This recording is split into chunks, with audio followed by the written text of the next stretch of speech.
10, 1970, Albert Morby, a dedicated schoolteacher, returned to his family in Gormley Village, Ontario, Canada. However, instead of finding peace, he was confronted with a horrifying scene. His beloved wife, Doreen Morby, age 34, lay lifeless in their living room, tragically trapping their helpless 21-month-old son beneath her. This devastating event sent shockwaves through the community. Just 13 days later, another town nearby named Palgrave experienced a similar crime. This time the victim was Helen Ferguson, a 38-year-old woman. The police were determined to find any connection between the two cases, but their efforts led to a dead end. The unsolved murders left the community gripped with fear and plagued by unanswered questions. Years passed and the case remained unresolved, casting a dark cloud over the area. However, a surprising turn of events finally shed light on the truth. A significant development emerged, revealing the long-forgotten details of these heinous crimes. This breakthrough would ultimately provide the answers everyone had been desperately seeking. Doreen Sutter Morby, born on April 25, 1936, had a mysterious childhood, as details about those years remain unknown. By 1970, she had become a dedicated nurse and had found love with Albert J. Morby, a respected schoolteacher. Together, they created a life as husband and wife, residing in a beautiful two-story house just outside Gormley Village. Their happiness seemed idyllic, but fate had a different plan in store for them. On the morning of May 6, 1970, sometime after 10 o'clock, an unfamiliar vehicle arrived at Doreen's residence. A confident man emerged from the car, walking purposefully up the gravel path. This man had an average height and build, with a neat appearance except for his slightly prominent ears. He was dressed casually, wearing a checkered shirt, a short jacket, and slacks. Those who later saw him described him as someone who could easily blend into any crowd like a chameleon. Doreen, known for her openness, may not have felt alarmed when she heard a knock at her door. However, the exact words the stranger used to convince her to let him inside remain a mystery. It is possible that he simply requested to use the phone, or perhaps he fabricated a more elaborate story. Unfortunately, we may never know for certain. Once inside, it is believed that he coerced Doreen into compliance by showing her a handgun. He may have used Brent, the 21-month-old toddler, as a threat to ensure her obedience. What followed would deeply disturb anyone who cared about Doreen, as well as those who barely knew her. Doreen was forcefully taken to the bedroom, where she endured a merciless physical assault. Just when she thought the nightmare might be over, as she was allowed to pick up Brent and partially dress, she was callously shot in the back. Injured and bleeding, she attempted to crawl away while still holding Brent in her arms. However, the assailant shot her 5 more times in the back of her head. In a futile attempt to shield herself, she instinctively raised her hands, resulting in both of her index fingers being shot through. Fortunately, Brent remained unharmed, but trapped beneath his mother's lifeless body. After locking the front door upon leaving, the assailant took great care to leave minimal evidence of his presence. As the heartless stranger made his way down the gravel driveway, he left behind a scene of unimaginable horror. Doreen's lifeless body cradled her son even in death, creating a haunting image that would forever be etched in the minds of those who witnessed it. Albert Morby, returning home after a long day of classes, was met with a sight that shattered his sense of security. Instead of the warm embrace of home, he found himself frozen in the doorway by the lifeless form of his wife sprawled on the living room floor. Panic gripped his throat as he rushed to her side, relieved to find their young son unharmed. Without wasting a moment, Albert dialed the police, who arrived at the scene with grim determination. The tranquility of their peaceful town, Gormley, had been abruptly shattered by this act of violence. The investigation of the crime scene uncovered unsettling details. The murder weapon, a rare .22 caliber revolver with an unusually large ammunition chamber capable of holding 9 bullets, had been meticulously wiped clean of any fingerprints. Even the shell casings had vanished without a trace. The only peculiar aspect of this calculated crime was the locked front door. However, what disturbed everyone the most was the sheer randomness of the murder. There were no signs of a struggle, no indication that Doreen had been targeted or threatened. It appeared that she had simply been going about her day when a stranger arrived at her doorstep, ending her life in a senseless act of violence. The police were perplexed by the seemingly motiveless nature of the crime. With a locked house, a missing murder weapon, and a victim chosen seemingly at random, they faced a puzzle with no clear solution. Little did they know that an even darker chapter was about to unfold. 13 agonizing days passed, filled with tension and unanswered questions. Then, on May 19, 1970, just a few miles east in Palgrave, Ontario, another quiet neighborhood was shaken by a chilling echo of the tragedy that had unfolded in Gormley. In this instance as well, a young family's life was devastated by violence, and once more a child experienced the terror firsthand. The victim in this case was Helen Ferguson, a 38-year-old nurse. Similar to Albert, Helen's husband, Russell, was also an educator. 9-year-old Dale, the son of Helen and Russell, was at home that day due to a case of mumps. His mother was present to care for him. The day progressed as usual, until just after lunch when the family dog's barking broke the afternoon silence. A car pulling into the driveway, followed by a knock on the door, sparked curiosity in the household. Dale, assuming the visitor was not for him, continued watching television while his mother went to answer the door.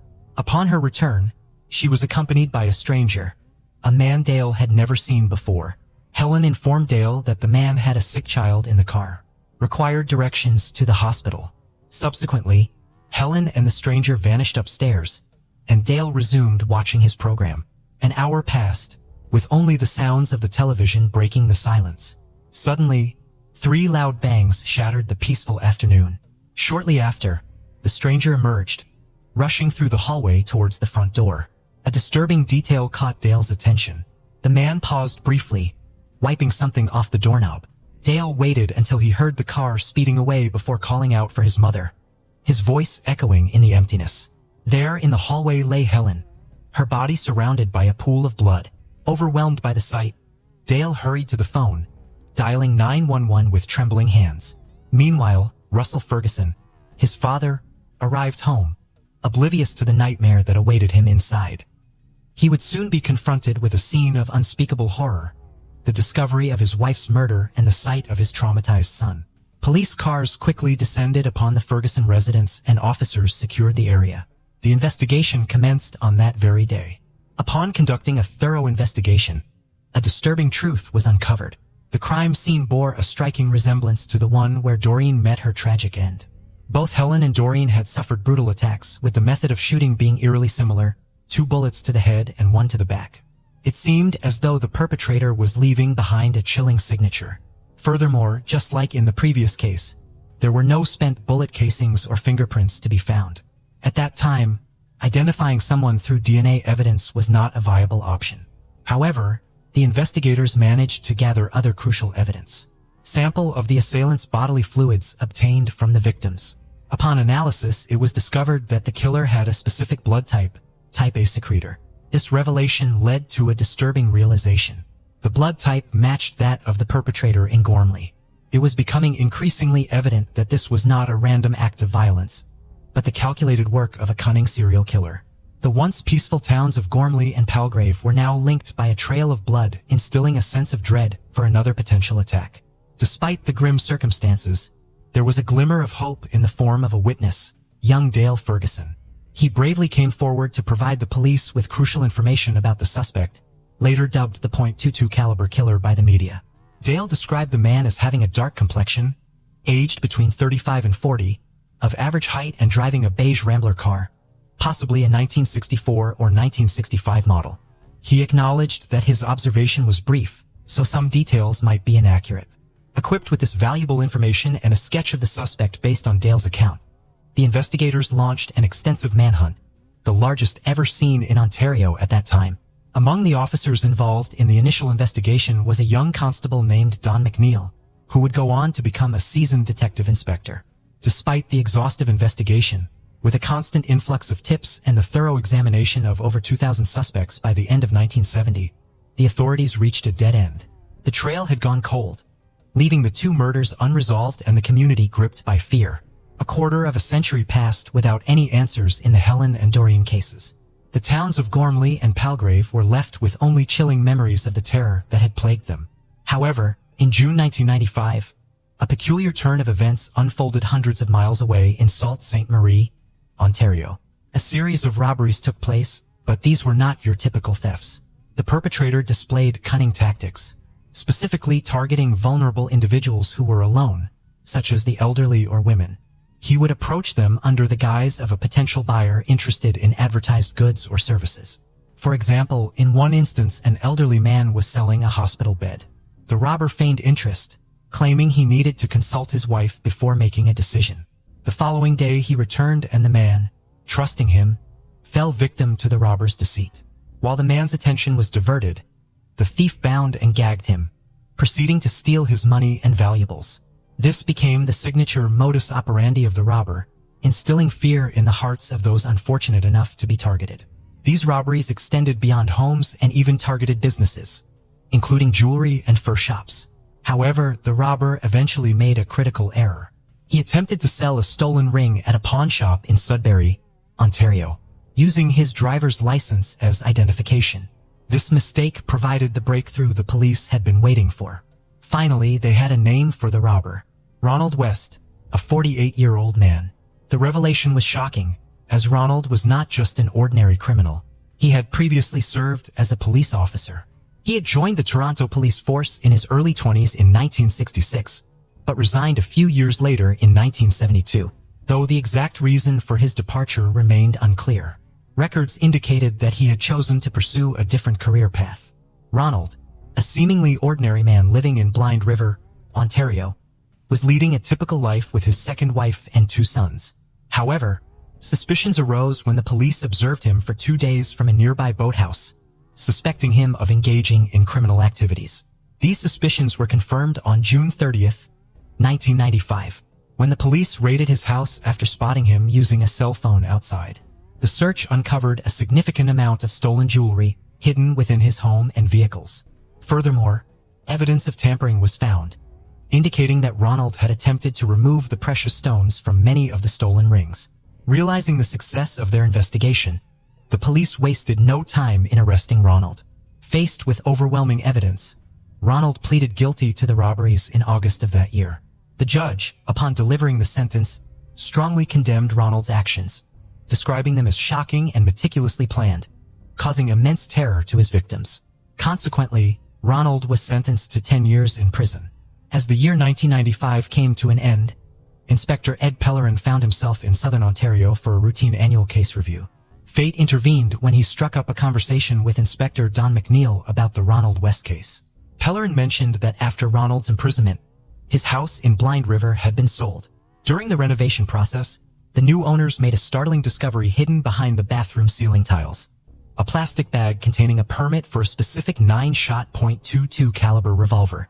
The permit, issued on December 29, 1969, was registered under Ronald's name. Intriguingly, the purchase of the weapon itself could be traced back to 1972, shortly after Ronald had resigned from the police force. This revelation shocked McNeil, as the permit matched the description of the very same gun used in the unsolved murders of Doreen and Helen in 1970. Motivated to delve deeper, McNeil conducted further investigations and uncovered that Ronald had been off duty during both killings. Furthermore, it was revealed that Ronald had frequented the same area as Doreen Morby, one of the victims. McNeil then contacted officers who had worked with Ronald in the 53rd Division of the Metropolitan Toronto Police. Their memories portrayed Ronald as a quiet and unassuming officer who carried out his duties competently, but did not go beyond what was required. Despite the slow progress of justice, the murders of Doreen and Helen, previously considered cold cases, were given a new lease on life. McNeil, persistent as ever, resumed the investigation. A potential breakthrough appeared to be the preserved samples taken from the victims in 1970. Fortunately, advancements in technology allowed for a significant development when a letter Ronald wrote from jail was subjected to forensic analysis, revealing a saliva sample.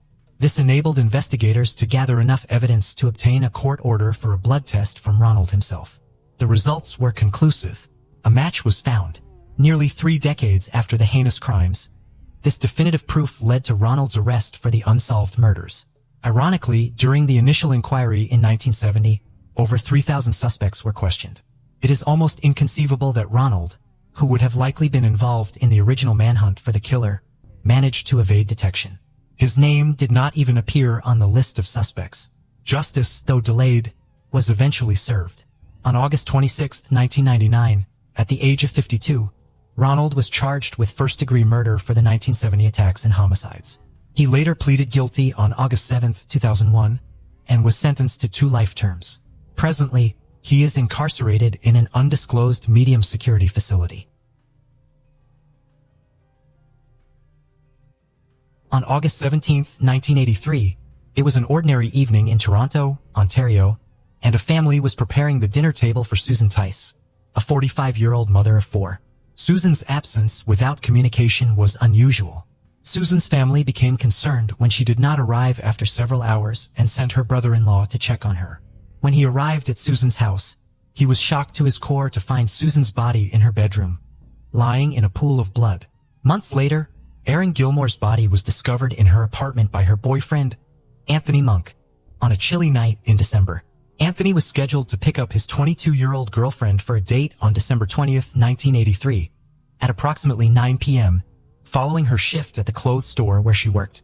When Anthony finally made it to Erin's apartment at around 9:30 p.m., he found her lifeless body wrapped in a blanket. What was the true fate of Susan and Erin? Were Erin and Susan acquainted? For the past 39 years, the families of the victims and the police have been asking the same questions. Ontario is a province in southeast Canada, with its capital city being Toronto. In addition to being the most populous city in Canada, it is also the financial, commercial, and trading hub of the nation. Toronto is a fantastic destination for everyone because of its renowned theater, music, and art scenes. However, this lovely location is also the scene of almost 700 cold case murders. Regrettably, we will examine 2 of these horrifying murders from 1983 today. In Toronto, this is where our case begins. The daughter of Dr. Burton Williscroft and the former Jane Wallace of Leith, Susan O'Hara Williscroft Tice, was born on November 13, 1937. In 1961, she tied the knot with Fred Tice. When Susan passed away in 1983, she was 45 years old and a mother of 4 children. Her 4 children, Ben, John, Christian, and Jason, were the source of her warmth and joy, as well as the admiration and affection of her friends and family. She was regarded as the person who brought everyone together and someone they looked up to. The kids' friends used to refer to her as May or Mrs. T. Susan. She was a nurse in Calgary and she divorced her husband, the father of her 4 children, in July 1983. She left Toronto shortly after that, deciding to return to her hometown. Susan began serving the families of people with underprivileged children there as a family therapist. Christian, Susan's daughter, and her were particularly close and had a special bond. However, they had no idea that a catastrophe was going to occur. On August 17, 1983, a calm evening, Susan's family was busy preparing the dinner table for a get-together. Hours went by and Susan never showed up, which alarmed her relatives. They became concerned because Susan was usually reliable and would never skip out on them. They chose to wait for her, but after several hours went by with no sign of Susan, her family began to suspect that something was not quite right. To make sure Susan was all right, her brother-in-law got in his car and headed to her home at 341 Gray Street. The entire scene appeared a little strange as he arrived. It appeared like no one was home because there was a mountain of unopened mail and no lights on. When no one answered the door, he knocked again. Figuring Susan must not have been home, he attempted to peer in through the windows, but it was too dark. He chose to enter through the back door after deciding that something was not quite right. To his surprise, the door was wide open. Her brother-in-law was still searching for her, when all of a sudden her phone rang. When he answered, it was Susan's daughter Christian, phoning from her summer camp. Christian asked her uncle where her mother was, to which he gave no answer. He eventually located Susan in the upstairs bedroom. There she was, unconscious in a puddle of her own blood. Without delay, Susan's brother-in-law contacted the police. When the police got to Susan's house, they started working right away. The police conducted a thorough search inside and outside the home and discovered no evidence of forced entry. Susan had suffered multiple chest stab wounds in addition to sexual assault. There was no sign of the murder weapon. The only person who saw anything was Susan's neighbor, who could provide them with some details. She claimed to have heard a woman scream 4 times at 1:30 in the morning and to have heard someone pass Susan's house. But she did not believe it was a reason to call the police. A DNA sample taken from the semen, left at the crime scene, was the only proof the police could find. The police department was unable to find Susan's killer using this information alone. The police had no suspects or leads. Since there were no suspects in Susan's case, Police began questioning Susan's coworkers and relatives to see if they had any information regarding the case.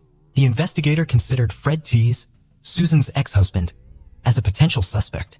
However, he was quickly exonerated after it was discovered where he was when the crime was committed. The police force appeared to be in a loop, lacking fresh information, suspects, or witnesses, and their investigations consistently appeared to come to a standstill.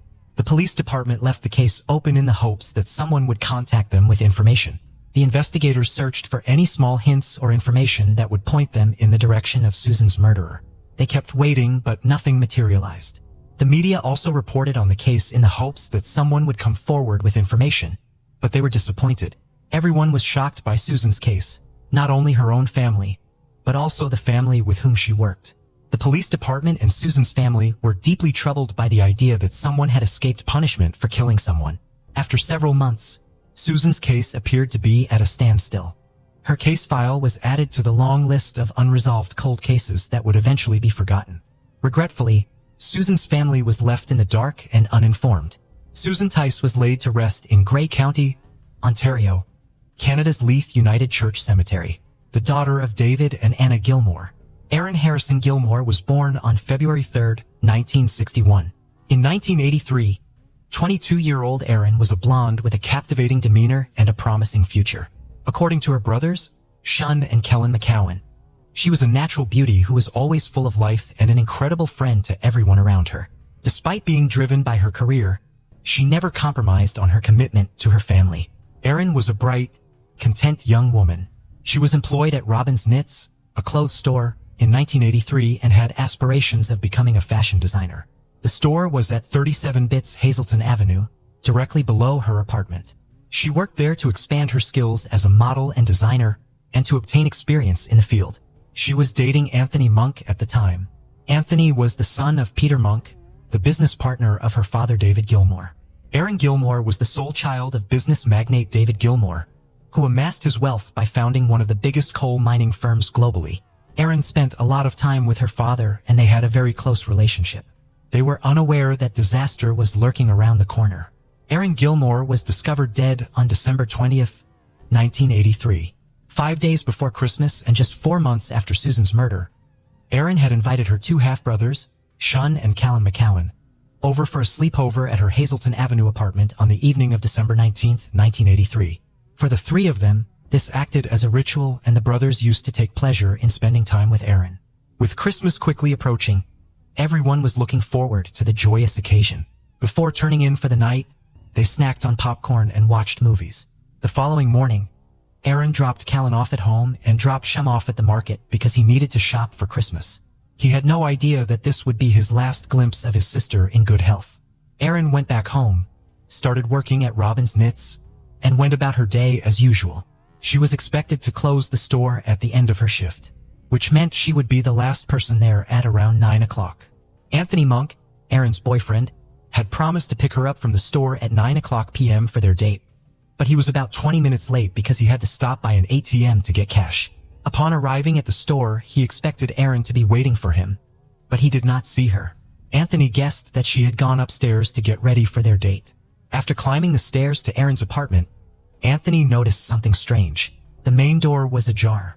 Though Erin's lack of caution was unusual, he could not help but wonder if she had accidentally left the door open for him. Anthony entered and glanced around, but he was unable to locate Erin. He called her name several times, but Erin never answered. When Anthony opened the bedroom door, he saw that the blanket was rolled up in the center of the bed, even though she was not there. Fearing the worst, Anthony approached it and tugged at the blanket's edges. His worst fears were realized. Erin was covered in a blanket and was not answering. It was not until Anthony noticed the blood leaking from under the blanket onto the bed that he realized what had happened. Fearing for his life, Anthony did not hesitate to dial the police. Upon arriving at Erin's apartment, the police discovered that Erin had been killed and had been wrapped in a blanket. Erin also suffered from both murder and sexual assault. In this instance as well, police discovered semen at the crime scene, which served as DNA evidence. The police did not discover any evidence of a forced entry or break-in when they inspected the crime scene. Erin had suffered several chest stab wounds, in addition to being strangled. The murder weapon was nowhere to be found and there were no witnesses or suspects. The fact that everything that occurred with Aaron that night transpired in a mere 20 minutes startled the police department the most. The person who attacked and killed Aaron was able to get away with it between Aaron closing the stall at 9 p.m. and Anthony arriving at 9:20 p.m. It was going to be difficult for the police to find Aaron's killer with the amount of information and evidence they had. Aaron's case differed from Susan's in that it received more media coverage and publicity. The sole child of business magnate David Gilmore, a well-known person in Toronto at the time, was Aaron Gilmore. When the police first questioned Aaron's relatives and co-workers, they discovered nothing strange because Aaron's body was covered in a blanket, a tactic used by killers to help them cope with their guilt. Anthony, Aaron's boyfriend, was considered a suspect in Aaron's case by the police. However, Anthony was ultimately exonerated and removed from the suspect list. It appeared that the investigation was going nowhere. By now, the police were desperate to apprehend this horrifying murderer. The publicity on Aaron's case brought in a lot of new leads and suspects. The investigators questioned over 700 people in connection to Aaron's case, but all were eliminated one by one. Due to the lack of evidence or any proof, the police were unable to find a potential suspect. Going around in circles, Aaron's case also went cold. Although the police found the similarities unsettling, they did not initially link Susan and Aaron's cases together. The police did not find a connection between these two cases until 2000. The police deduced that the same individual killed and assaulted Susan and Aaron by using cutting-edge DNA testing technology.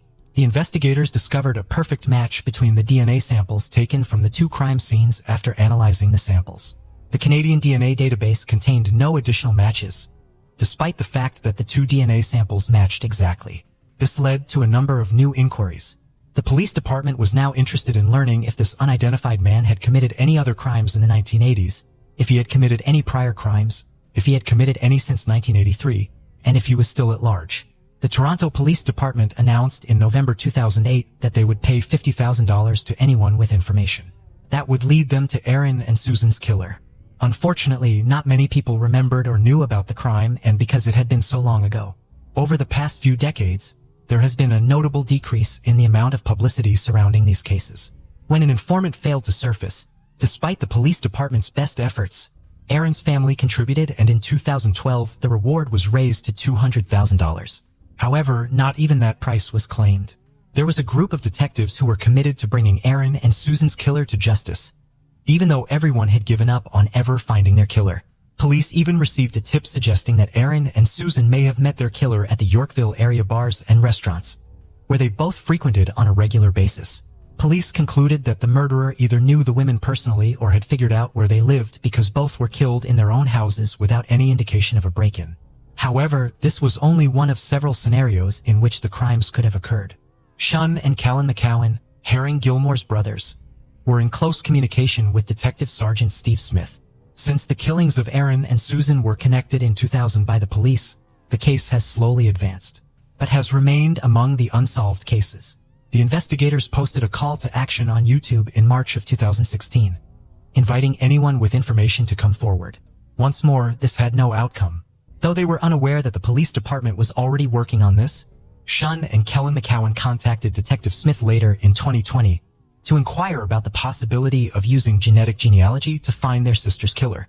With assistance from Offram, an American company specializes in using forensic genealogy to solve unsolved murders, disappearances, and the identification of unidentified murder victims. The investigators used forensic genetic genealogy in 2019. Offram then used only the minuscule DNA strands that had been collected at the crime scenes to create a broad DNA profile using forensic-grade genome sequencing. In 2022, Toronto police used the extensive DNA profile that Offram had created to trace the DNA back to two sets of grandparents. At the time, the police were rummaging through the DNA profiles that had already been uploaded on various Canadian DNA databases in the hopes of finding a match that could point them in the direction of the killer, if not a distant relative. Thus, they deduced that the murder of Aaron and Susan had ties to one of these four individuals. The investigators wasted no time in getting to work and thoroughly searching the family tree until they found a family branch that appeared to be very likely the killer's. The investigators discovered a generation of 5 brothers, thanks to this family branch. These 5 brothers were the only candidates left on the Toronto Police Department's list of potential suspects after much effort. They were fairly certain that one of these 5 brothers had murdered Aaron and Susan, but they could not identify the culprit without obtaining a DNA sample from each brother. The police department's efforts to obtain the 5 brothers were going to be difficult because they needed a court order to obtain the samples directly, and the court was not going to grant them a warrant based on the limited evidence they had. The 5 brothers' DNA samples were surreptitiously obtained by the Toronto Police Department using beer cans, glasses, and other items. 4 of the brothers' DNA samples were successfully obtained, but the 5th sample eluded them. Joseph George Sutherland was the 5th brother. After testing every DNA sample they had gathered, the investigators were able to rule out each of the 4 brothers as the murderer one at a time. Even though they were now certain that Joseph was the murderer, they still required a sample of his DNA to support their claims. Using the samples they had taken from the other 4 brothers, the Toronto Police Department then devised a plan. The detectives requested a warrant, reasoning that since the 5th brother was most likely the one who killed Susan and Aaron, all the other brothers had been ruled out as suspects. The judge granted the request and gave the detectives a warrant so they could ask Joseph Sutherland for a DNA sample after considering the research, the investigation, and the detectives' progress in the case. They all raced to Moosonee, Ontario, where Joseph resided at the time, to take a sample of his DNA. The detectives exhaled with relief upon receiving the results. They have finally found their man. The DNA sample recovered from the crime scenes of Susan and Aaron exactly matched Joseph's sample. After suffering for nearly 40 years, the murderer of Susan and Aaron now had a name and a face. In December 1961, Joseph George Sutherland was born in Fort Albany, Ontario. He had moved to Moosonee, Ontario not long ago. Joseph went to Humber College in Tobicoke, Ontario, a Northern Lights secondary school in Moosonee, Ontario. He had been leading a modest life in Moosonee, about 850 kilometers north of Toronto, for the entire time. He used social media to communicate frequently.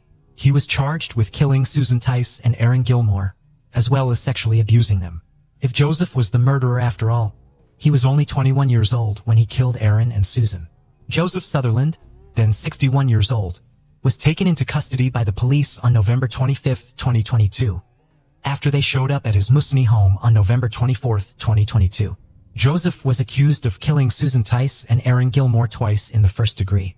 He is presently awaiting trial and is being housed as a prisoner at the Toronto South Detention Center.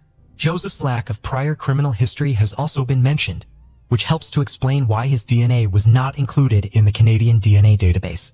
When Sean and Kellen McCowan learned of Joseph's arrest, they were overjoyed. Detective Smith called Sean to let him know about the arrest, and Sean was ecstatic. At last, there was relief along with a great deal of happy tears and profanity. Sean recalled how, overcome with rage, he had punched a hole in the wall the day his mother had told him about his sister's murder. All he wanted was for his mother, who died 2 years ago, to be present to witness this day. Susan's only daughter, Christian, has become a mother herself. She felt relieved to learn that her mother's killer had finally been apprehended. All she wanted was to Susan to be present so she could meet her grandchildren. Whenever she visited her mother's home, she would frequently go up and down the stairs in an attempt to piece together exactly what had happened. Christian still sleeps in the corner of her room with a baseball bat because she is afraid for her safety, but that has finally stopped. When Christian heard the news, she gave her mother's picture a fist bump and exclaimed, "We got him." Susan's closest friend back then was Ann Chisholm, who is now 85 years old. They first became friends as teenagers at Camp Wapameo in Algonquin Provincial Park. The weekend before Susan was killed, Ann had gone to see her, and she was going to see her again the following weekend. In an expression of her sorrow, Ann said that it was depressing and sad that while she had a great life over the years, her best friend Susan had not been given the same chance. The news of Joseph's arrest also relieved Ann. Detective Smith said that Joseph appeared to have anticipated being arrested when questioned about it. Detective Smith added that this was the most complicated case the Toronto police had handled in his 25 years of service, having spent the last 39 years living in Ontario. The Toronto Police Department has announced that they are investigating all other unsolved murder cases in the province to determine whether Joseph is linked to any of them. Susan Tice and Aaron Gilmore were 2 lovely, hardworking people whose lives were taken far too soon. However, they can both now rest easy knowing that their killer has been apprehended by the police following a protracted and agonizing journey. Genetic genealogy technology progress aided the investigators and was crucial to the case's resolution. The investigators narrowed down a possible suspect family and eventually worked their way down to a single suspect with the aid of a small strand of DNA. Genetic genealogy is a technology that will continue to advance and get better over time. It will undoubtedly be crucial in solving a lot of these kinds of cold cases. Do you believe Joseph might have been involved in more murders in Ontario that are still unsolved? What do you suppose could have motivated Joseph to commit such crimes at such a young age? In 1998, the vibrant and caring Lisa Valdez, a software analyst from San Francisco, met a tragic end in her own home, leaving her community in shock. The horrifying discovery of her decomposed body, bearing 21 stab wounds, unveiled a brutal crime scene that haunted investigators for years. Despite the presence of crucial evidence such as DNA and fingerprints, the identity of her killer remained elusive for over a decade. It took a painstaking 13 years for justice to finally catch up with the individual responsible for her untimely demise. This chilling tale raises questions about what could have driven someone to commit such a vicious and personal attack on a woman known for her kindness and affection. Furthermore, it begs the question of how the perpetrator managed to evade justice for such a prolonged period, despite leaving behind significant evidence at the crime scene. Let us delve into the intricate details of this perplexing mystery. Lisa Christine Valdez, born on September 6, 1961, was a woman whose vibrant personality and caring nature endeared her to those around her. While little is known about her early life, at the time of the incident, she resided alone in a San Francisco condo. Her friends and loved ones often described her as a ball of energy, overflowing with kindness and affection. Little did they know that this compassionate soul would soon fall victim to a savage and senseless crime. On the evening of May 16, 1998, Lisa hosted a dinner party filled with laughter and good company. As the night drew to a close, her last guest, her mother Helen, bid her farewell and left around midnight. The following day, on May 17th, concerns arose among Lisa's friends and neighbors when she failed to attend her usual Sunday dance class.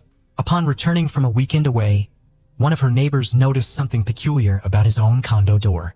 The lock had been tampered with, the metal frame was bent, and there was a peculiar mark, possibly stained with blood, on the door. Concerned, the neighbor reported the incident to the building manager without involving the police. Little did anyone suspect behind Lisa's closed door, a tragedy had already taken place. On May 20th, 1998, what was supposed to be a typical Wednesday morning turned into a chilling reality. Lisa Valdez's housekeeper arrived at her San Francisco condo, ready for her usual cleaning routine. However, when she attempted to open the door, it remained stubbornly stuck. Something heavy obstructed it from the inside. Peering through, she caught sight of what appeared to be a woman lying on the floor and heard a man's voice. Assuming she had stumbled upon a private moment, she hastily retreated. 2 days later, the building manager, alerted by a strong odor, entered Lisa's unlocked condo. Inside, he discovered her decomposed body, partially clothed and bearing multiple stab wounds. It was evident that this was no accidental or natural death. Inspector Ronan Schuttes, upon arriving at the scene, was struck by the brutality of the crime. Lisa had not only been killed, but also subjected to mutilation, indicating a personal vendetta against her. Notably, Lisa's family pointed out her unusually short hair, a departure from her typically long locks. They believed the killer had taken it as a macabre trophy. Examining the crime scene, investigators observed the apartment's disarrayed yet undisturbed state. There were no signs of a robbery or struggle, and nothing appeared to be missing. The puzzle deepened. Who could harbor such violent intentions towards Lisa, and what could be the motive? The evidence suggested a deliberate attack fueled by personal animosity rather than a random act of violence. As investigators delved further into the case, they faced the daunting challenge of unraveling the enigma surrounding Lisa Valdez's tragic fate. Detectives uncovered evidence indicating a struggle had taken place. Lisa valiantly fought against her assailant, resulting in defensive wounds on her hands and blood splatters around her bed. The scene was chaotic, with items like her bedsheet, pillows, and torn underwear stained with blood. Additionally, 2 band-aids were found in the toilet, likely discarded by the perpetrator, along with a partial fingerprint under the toilet seat. Despite exhaustive efforts to match the print to known suspects, no match was identified. Insights from neighbors further shed light on the situation. One neighbor heard a loud noise from Lisa's apartment in the early hours of May 17th, followed by slamming doors and footsteps downstairs. Another neighbor noticed a blood smear on Lisa's door, similar to one left during a nearby attempted break-in, raising suspicions. Lisa Valdez's autopsy revealed a grim reality. She had sustained 21 stab wounds across her upper body in a frenzied attack. The assailant targeted her chest, neck, jaw, and face within a short span of time, resulting in fatal injuries due to blood loss. However, due to the advanced decomposition of Lisa's body, crucial details such as the time of death and the nature of the physical assault remained unclear. With a plethora of physical evidence at the crime scene, forensic analysts faced the challenge of prioritizing items for DNA testing. Among them, the leading forensic scientist, Alan Keel, focused on pillow number 22, intrigued by its unique blood pattern suggesting multiple sources. By extracting DNA from the stains, he confirmed the presence of Lisa's DNA along with an unidentified male's, a potential breakthrough in the investigation.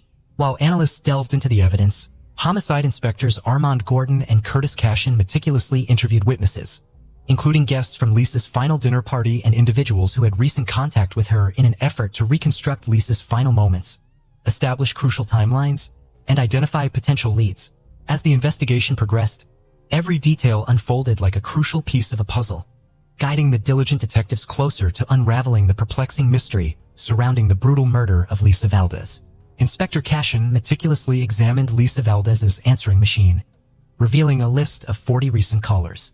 Among them was Albert Robinson, an acquaintance who had shown romantic interest in Lisa. Despite their past friendship and regular lunch or coffee meetings, Lisa did not reciprocate his feelings. However, Albert was swiftly eliminated as a suspect when his DNA did not match the evidence found at the crime scene. Another potential suspect, Albert Cato, had asked Lisa out on a date recently, but their plans fell through when Lisa stopped returning his calls even though she had invited him to her dinner party. Albert Cato's DNA and fingerprints did not match those discovered at the scene. In total, inspectors investigated 10 male suspects, collecting DNA samples and fingerprints for comparison. However, none of them proved to be a match for the DNA found on pillow number 22 or the latent fingerprint on the toilet seat. Anthony Quinn Hughes, another individual who had been in contact with Lisa, had made 2 calls to her shortly before her murder, raising suspicions. However, unlike the previous suspects, he was not initially considered a suspect in her murder. Advancements in DNA technology eventually led to a breakthrough in the case. A new testing method called short tandem repeats was utilized to retest the DNA found on pillow number 22, generating a profile that initially did not match any in the database. Then, in 2011, a significant development occurred. There was a cold hit. This term refers to when a perpetrator is unexpectedly linked to a crime scene despite not being part of the current leads in the case. Forensic experts confirmed the match between the DNA on the pillow and Anthony Quinn Hughes, whose DNA was already in the database due to unrelated charges. The investigation took a significant turn when Anthony became the primary suspect and his fingerprints were compared to the latent print found on Lisa's toilet seat. The match was unequivocal as it belonged to the middle finger on Anthony's right hand with identical features in crucial areas. This discovery marked a crucial moment in the case, pointing towards Anthony Quinn Hughes as the main suspect in Lisa's murder. The forensic evidence directly linked him to the crime scene, bringing investigators closer to unraveling the truth behind Lisa's tragic demise. The evidence against Anthony Quinn Hughes was compelling, leading to his arrest for Lisa's murder on September 10, 2011. During police interrogation, Anthony admitted to knowing Lisa from their teenage years, but claimed not to have had any contact with her since the late 1980s. However, when presented with the incriminating evidence, Anthony reacted violently, attempting self-harm with a pen while expressing a desire to end his life. Despite his attempts, the injuries were not fatal and Anthony was formally charged with murder. The trial of Anthony commenced in December of 2015, with his defense arguing that his medical condition myasthenia gravis, which caused muscle weakness diagnosed 5 years prior to the murder, made it impossible for him to overpower and kill Lisa. Although the condition forced him to resign from his job, proper medication could have put it into remission, allowing him to regain normal strength despite some challenges with repeated arm and hand movements. His neurologist confirmed his physical capability. The defense also contended that Anthony's shoulder injuries prevented him from carrying out the stabbing. However, despite undergoing surgery for torn rotator cuff tendons, Anthony remained physically capable of heavy lifting. Testimony from Anthony's ex-wife corroborated his myasthenia gravis diagnosis, which had also affected his employment. However, there were no recollections of any incidents in 1998 that indicated Anthony had returned home injured or later than usual. Nonetheless, The prosecution aimed to dismantle these arguments and present a different perspective on Anthony's abilities and potential involvement in Lisa's murder. Throughout Anthony's trial, he vehemently denied any contact with Lisa or entry into her condo, asserting that the DNA evidence did not prove his guilt. However, the DNA discovered on pillow number 22 contradicted his claims, providing strong evidence of his presence inside Lisa's apartment. This inconsistency undermined Anthony's credibility, as did the evidence of his calls to Lisa's phone, despite his insistence of no communication. The prosecution painted a picture of Anthony's ongoing romantic interest in Lisa, even suggesting that they had met on the weekend of her death. Witnesses from Lisa's dinner party indicated that she had plans with an unidentified date which could have triggered Anthony's anger upon rejection, potentially leading to her murder. While the exact events of that night remain unclear, testimonies suggest a possible motive behind Anthony's actions. Ultimately, the jury found Anthony guilty of first-degree murder for Lisa's death on November 4, 2016. However, they were unable to reach a consensus on the attempted charges due to insufficient evidence. As a result, a mistrial was declared for that count and Anthony received a reduced sentence of 16 years to life. For second-degree murder in 2018, Anthony appealed against his conviction, citing a 13-year delay between the murder and his arrest, arguing that it violated his right to a fair trial. He claimed that prejudice had tainted the case due to the prolonged delay, challenging the validity of his conviction. Maintaining his innocence, Anthony insisted that his DNA and fingerprint found at the crime scene were either planted or mistakenly linked to him. Nevertheless, his conviction was upheld and he was sentenced to incarceration in San Joaquin County, California. In 2024, he becomes eligible for parole, but it is hoped that justice will prevail, ensuring he remains incarcerated. Anthony's objections notwithstanding, the evidence against him and the court's ruling remain steadfast, leaving lingering uncertainties surrounding Lisa's tragic demise. The apprehension of Anthony for Lisa Valdez's murder and attempted assault brought a sense of resolution for both the Valdez family and the detectives involved. Pam Hofsass conveyed appreciation for the forensic evidence that unraveled the case after more than a decade. Despite the anguish of their bereavement, the Valdez family embraced the arrest, finding some comfort in the eventual conclusion of the investigation. While nothing can bring back their beloved, the arrest signified a step towards closure in their mourning process. August 20th, 1987, marked a tragic day for North Greenbush, as the lifeless body of a young woman was found on the muddy banks of the Hudson River. This unfortunate victim was later identified as Diana Dezzo, a 19-year-old who had been seen leaving her boyfriend's Albany apartment in a distressed state the previous evening. While the identification process was swift, the investigation into her murder proved to be a lengthy and challenging endeavor, spanning a daunting 17-year period. To unravel the mystery surrounding this chilling incident, we must retrace our steps to the very location where it all began. North Greenbush, situated in upstate New York, is a charming town renowned for its picturesque beauty. Nestled along the eastern banks of the Hudson River, this suburban community offers a serene and family-oriented environment. With a population of just over 13,000, North Greenbush embodies the essence of small-town living. However, even in such an idyllic setting, dark secrets can lurk beneath the surface, serving as a reminder that no place is immune to the presence of heinous crimes. On that fateful day, August 20th, 1987, the New York State Police Department received a distress call from a concerned passerby who had stumbled upon a lifeless body on the banks of the Hudson River in North Greenbush, New York. John Murray, a seasoned homicide detective from the NYSP, promptly responded to the call, making his way down the trails leading to the river. As he approached the scene, he was met with the sight of a motionless woman lying face down, partially submerged in the water, her body resting upon the muddy embankment of the Hudson River. During the initial examination, all indications pointed towards a homicide. It seemed that someone had intentionally tried to dispose of the victim's body in the river, but their plan was thwarted when it got caught on a piece of wood near the riverbank. The detective was disheartened to find no identifying information except for a brush. An urgent bulletin was promptly issued, and the news was broadcasted on local television channels. Detective Murray held on to hope that someone would step forward to identify this unfortunate victim. Marian Disso, a resident of Colony, New York, found watching the news on television particularly distressing as she hadn't heard from her 19-year-old daughter, Diana Disso, since the previous night. Fearing the worst, the family contacted the police, who connected them with the investigators working on the Hudson River case, initiating the identification process. Once the identification was completed, the investigators eagerly awaited the autopsy results for further insights. The report confirmed that Diana had been strangled and also revealed the presence of unidentified bodily fluid on her body, along with possible signs of assault. Unfortunately, no additional evidence pertaining to the killer could be obtained. Detectives even tried to retrace Diana's steps before her murder. It was discovered that on the evening of August 19, 1987, Diana had a heated argument with her undisclosed boyfriend. In a fit of anger, she stormed out of his apartment in Albany, New York.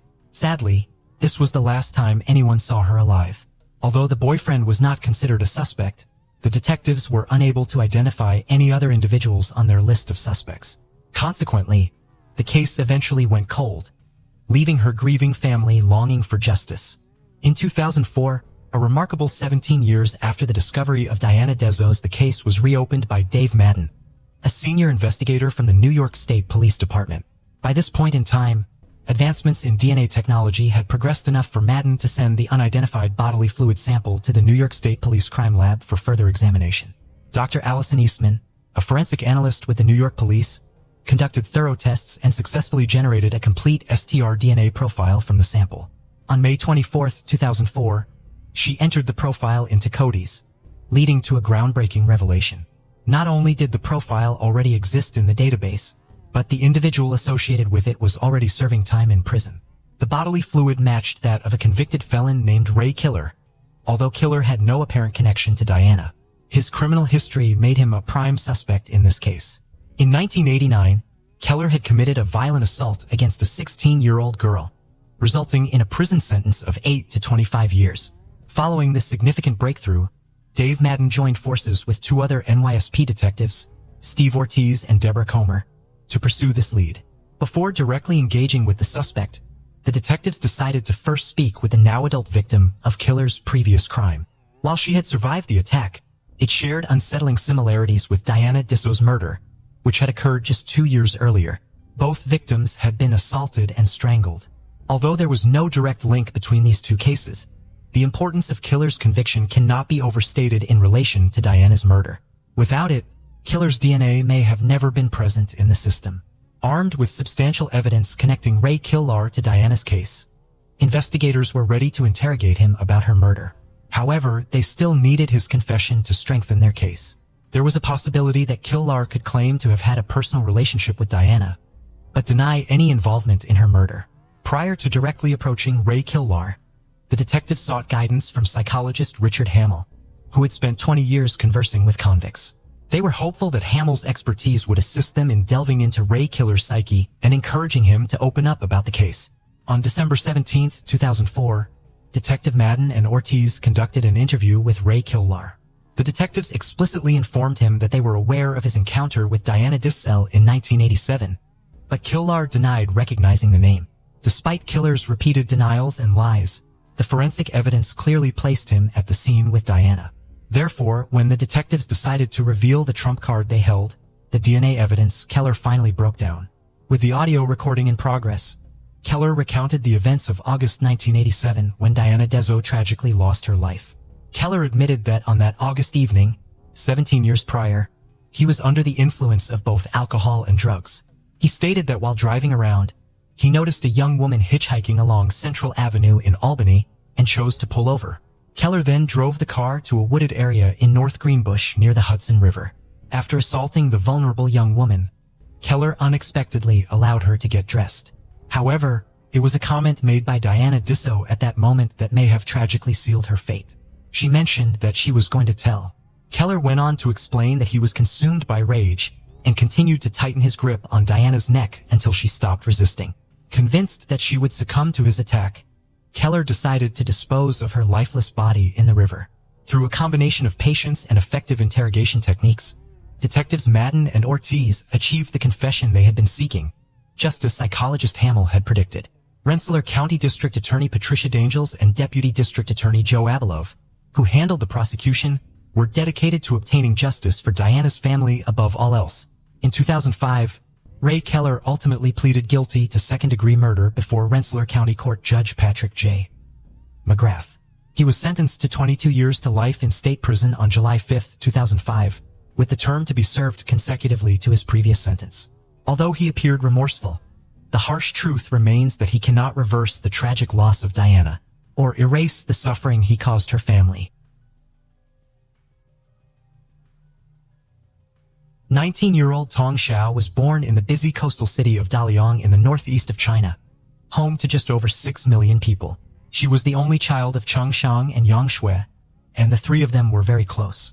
They were all hard workers, and Tong had shown tremendous promise from a young age. She was both very creative and artistic, and analytical and academic, playing piano and dancing with the hopes of one day being a biologist or a sculptor.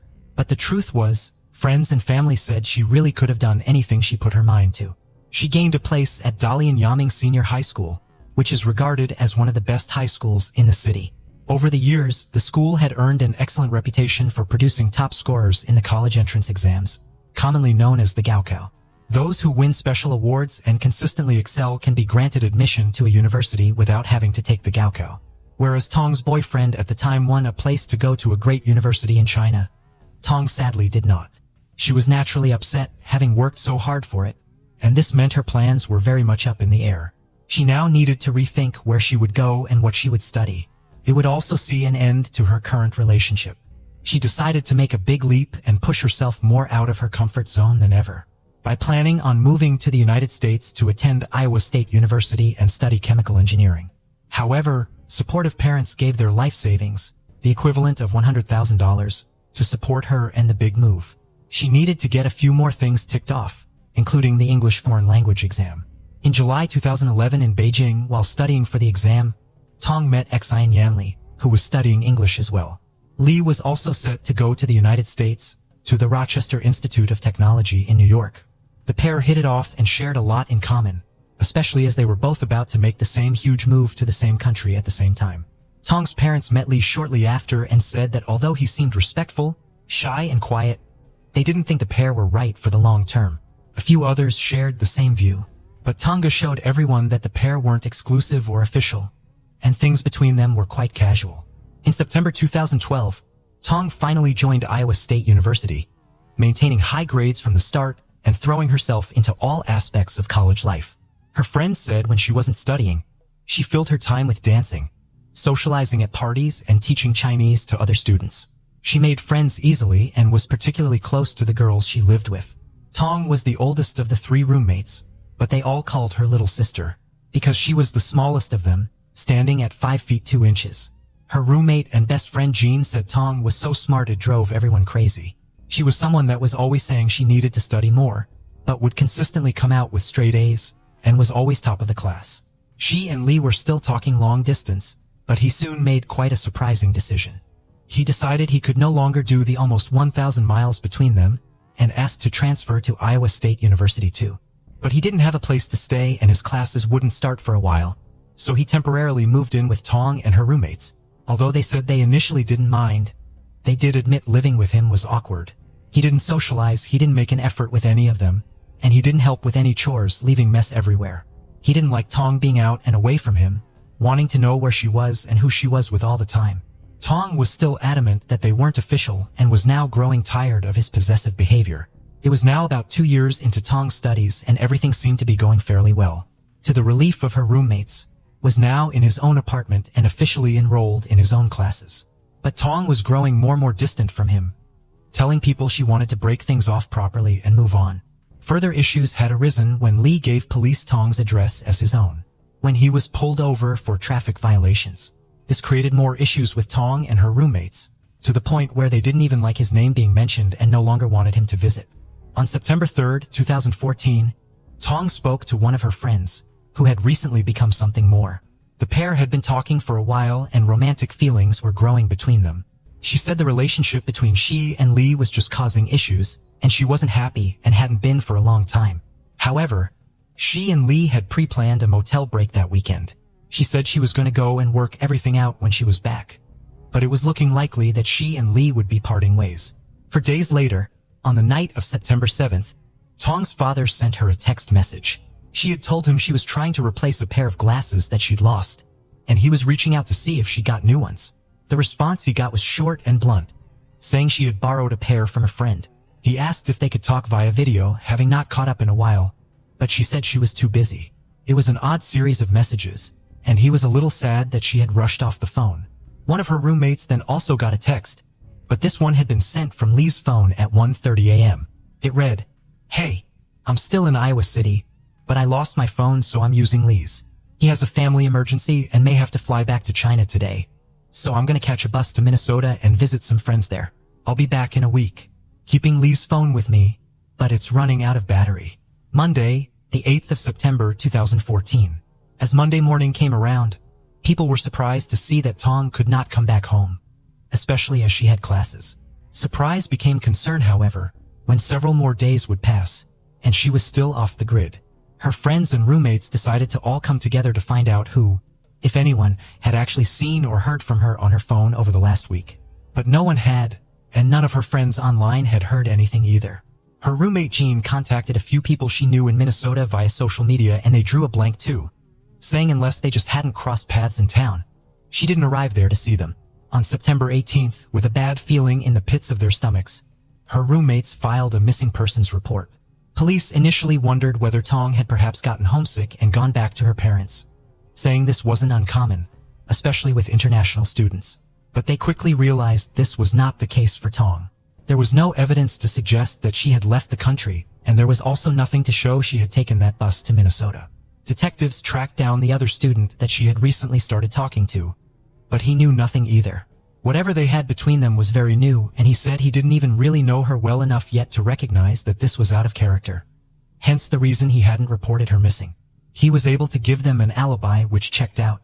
Students and locals were now sharing missing persons flyers and social media posts as well. Tong's disappearance had really rattled the campus and the community. Using card transactions and going off what her roommates had said, authorities found that Tong and Lee had made the trip to Budget Inn and Suites, checking into room 218 on September the 5th, just as they had planned. The hotel owner, Ken, confirmed this too.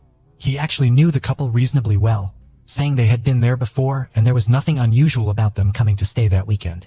On September the 6th, Ken said he saw Tong walking around the lobby by herself. The couple were also picked up on CCTV at a gas station, buying some bottles of water. Nothing seemed off, and it didn't look like anyone had followed the pair in or out. However, on the morning of Sunday, September 7th, Ken said he had noticed that Tong's car was now gone, and as the room was now empty, it seemed the pair had left in the early morning hours of September 6th, but no one had actually checked them out officially. While the hotel had cameras, annoyingly there was a glitch in the system and any footage of them checking out had not been picked up. Ken said although there was nothing unusual about checking out of the hotel early, normally the couple were late to check out and had to be asked to leave, so knowing this it did seem a little odd that he hadn't seen them go. Authorities searched Tong's apartment where they found a receipt for a car she had purchased which gave them her number plate. They sent the make, model, and plate numbers to other police departments in the area hoping for a hit. They obtained a search warrant for both Lee's apartment and the motel room. Lee's apartment was a total mess. Everything was everywhere, and it looked as though he had packed up some of his belongings in a hurry. In the motel room, on some of the walls and the headboard were some very small dark-colored splatter marks, but without having any evidence to suggest anything had happened, to get the authority to start swabbing and collecting samples was going to take a while. They also had to deal with the issue that other people had stayed in that room after Lee and Tong. They looked into the rest of Lee's phone history. If his phone was still with Tong, this would give them more locations to look at. Between September the 5th and September the 8th, several calls had been made to someone called Paul. Most had been made from Ames in Iowa and none had been made from Minnesota. One stood out as it had actually been made, all the way from China. They did have the text which indicated Lee had gone to China, but this didn't add up with Tong having his phone. The message that had been sent to Tong's friends, which said that she was still in Iowa City, had actually been sent when the phone was in Chicago, and it was confirmed that Lee had been in Chicago for his changeover flight, which turned out to be delayed. From here, not willing to wait in Chicago, he went to Los Angeles instead and flew to China from there. He clearly still had his phone, not Tong. Paul, the man who had received so many calls, agreed to do an interview with the police. He told them that Lee had reached out to him, asking for help to buy a ticket to China. Paul was confused as he knew that Lee still had classes, but Lee said it was an emergency and didn't elaborate any further. Paul asked him if he needed a return ticket, but Lee said no. Police now knew that something bad had happened to Tong and Lee was now an official person of interest in her disappearance. September 26th, 2014. Call came in to say that Tong's 1997 Toyota Camry had been located. It was parked under a tree near some apartments just outside of Iowa City. One of the apartments nearby belonged to Lee. Residents said that the car had been there for weeks and there was now a pungent smell coming from it. Officers now needed to wait for a warrant to open the car, but the smell coming from inside was one they knew all too well. When they finally were able to open the trunk, they saw a suitcase and the smell got worse. Inside the suitcase was an already badly decomposing body. There was a dumbbell inside the case as well, and a bloody towel wrapped around the person's head. Although testing needed to be done, they knew it was Tong Xiao. It would later be confirmed that she had died of asphyxiation and blunt force trauma. They could still not be sure about when exactly she had been killed, but they believed that she had most likely survived being beaten, only to suffocate after she was forced into the suitcase. Inside the car, they also found some travel documents belonging to Lee, confirming his flight out to China, and Tong's smashed phone was on the driver's seat. Now they knew that Tong was deceased. They went back to the motel, this time with a forensics team. The bloody towel that had been wrapped around her head had come from inside the motel room. Using luminol, they were also able to find traces of blood on some of the furniture. CCTV showed Lee in a TJ Maxx, buying the very suitcase which Tong had been found in. He spent a lot of time in the shop comparing sizes and wheeling the cases around. He also purchased 2 dumbbells from a Walmart, one of which was found inside the suitcase. But even despite all of this, there just didn't seem to be any reason for it. They had just gone on a weekend trip away, only for this to happen one day into the trip. But soon, officers would talk to someone who would reveal something which changed a lot. One of the calls Lee had made around the days Tong had last been seen was to someone called Karen, and it had lasted over 3 hours. They tracked down Karen to ask about the nature of it all. It turned out that the conversation Tong had had in confidence with her friend on September the 3rd, where she expressed a desire to leave Lee and move on, had actually been overheard by Lee. He said he had called her during her talk and, unbeknownst to her, she had somehow accidentally answered her phone. Lee had stayed on the line for 30 minutes, listening to everything. Karen said Lee was clearly upset and angry, and after this he posted to his social media simply saying, "Fuck my life." Knowing this and what they knew about how Tong was found in the car showed a real premeditation. Someone that had meticulously planned this out and thought the killing through. They believed that the dumbbell in the case was part of a failed plan to throw the case into the river at a later date, and further analysis of Lee's phone showed that between 3 and 4 a.m., he was close to the Skunk River. Police believe this is likely where he was looking to throw the suitcase in, hoping it would sink with the weight inside. When the detectives went to the river, they said it would have been obvious the water was too shallow, which is why he just left the suitcase in the car. They now had the full timeline of events. After overhearing the conversation between Tong and her friend, flew into a rage and set his plan in motion. On September the 5th, the couple checked into the budget inn and suites as planned. On September the 6th, Lee made his purchases. This is the same night he booked his one-way ticket to China. It was also the last day that anyone saw Tong alive. On September the 7th, after killing Tong, Lee returned to his apartment to gather some things, preparing to leave the country.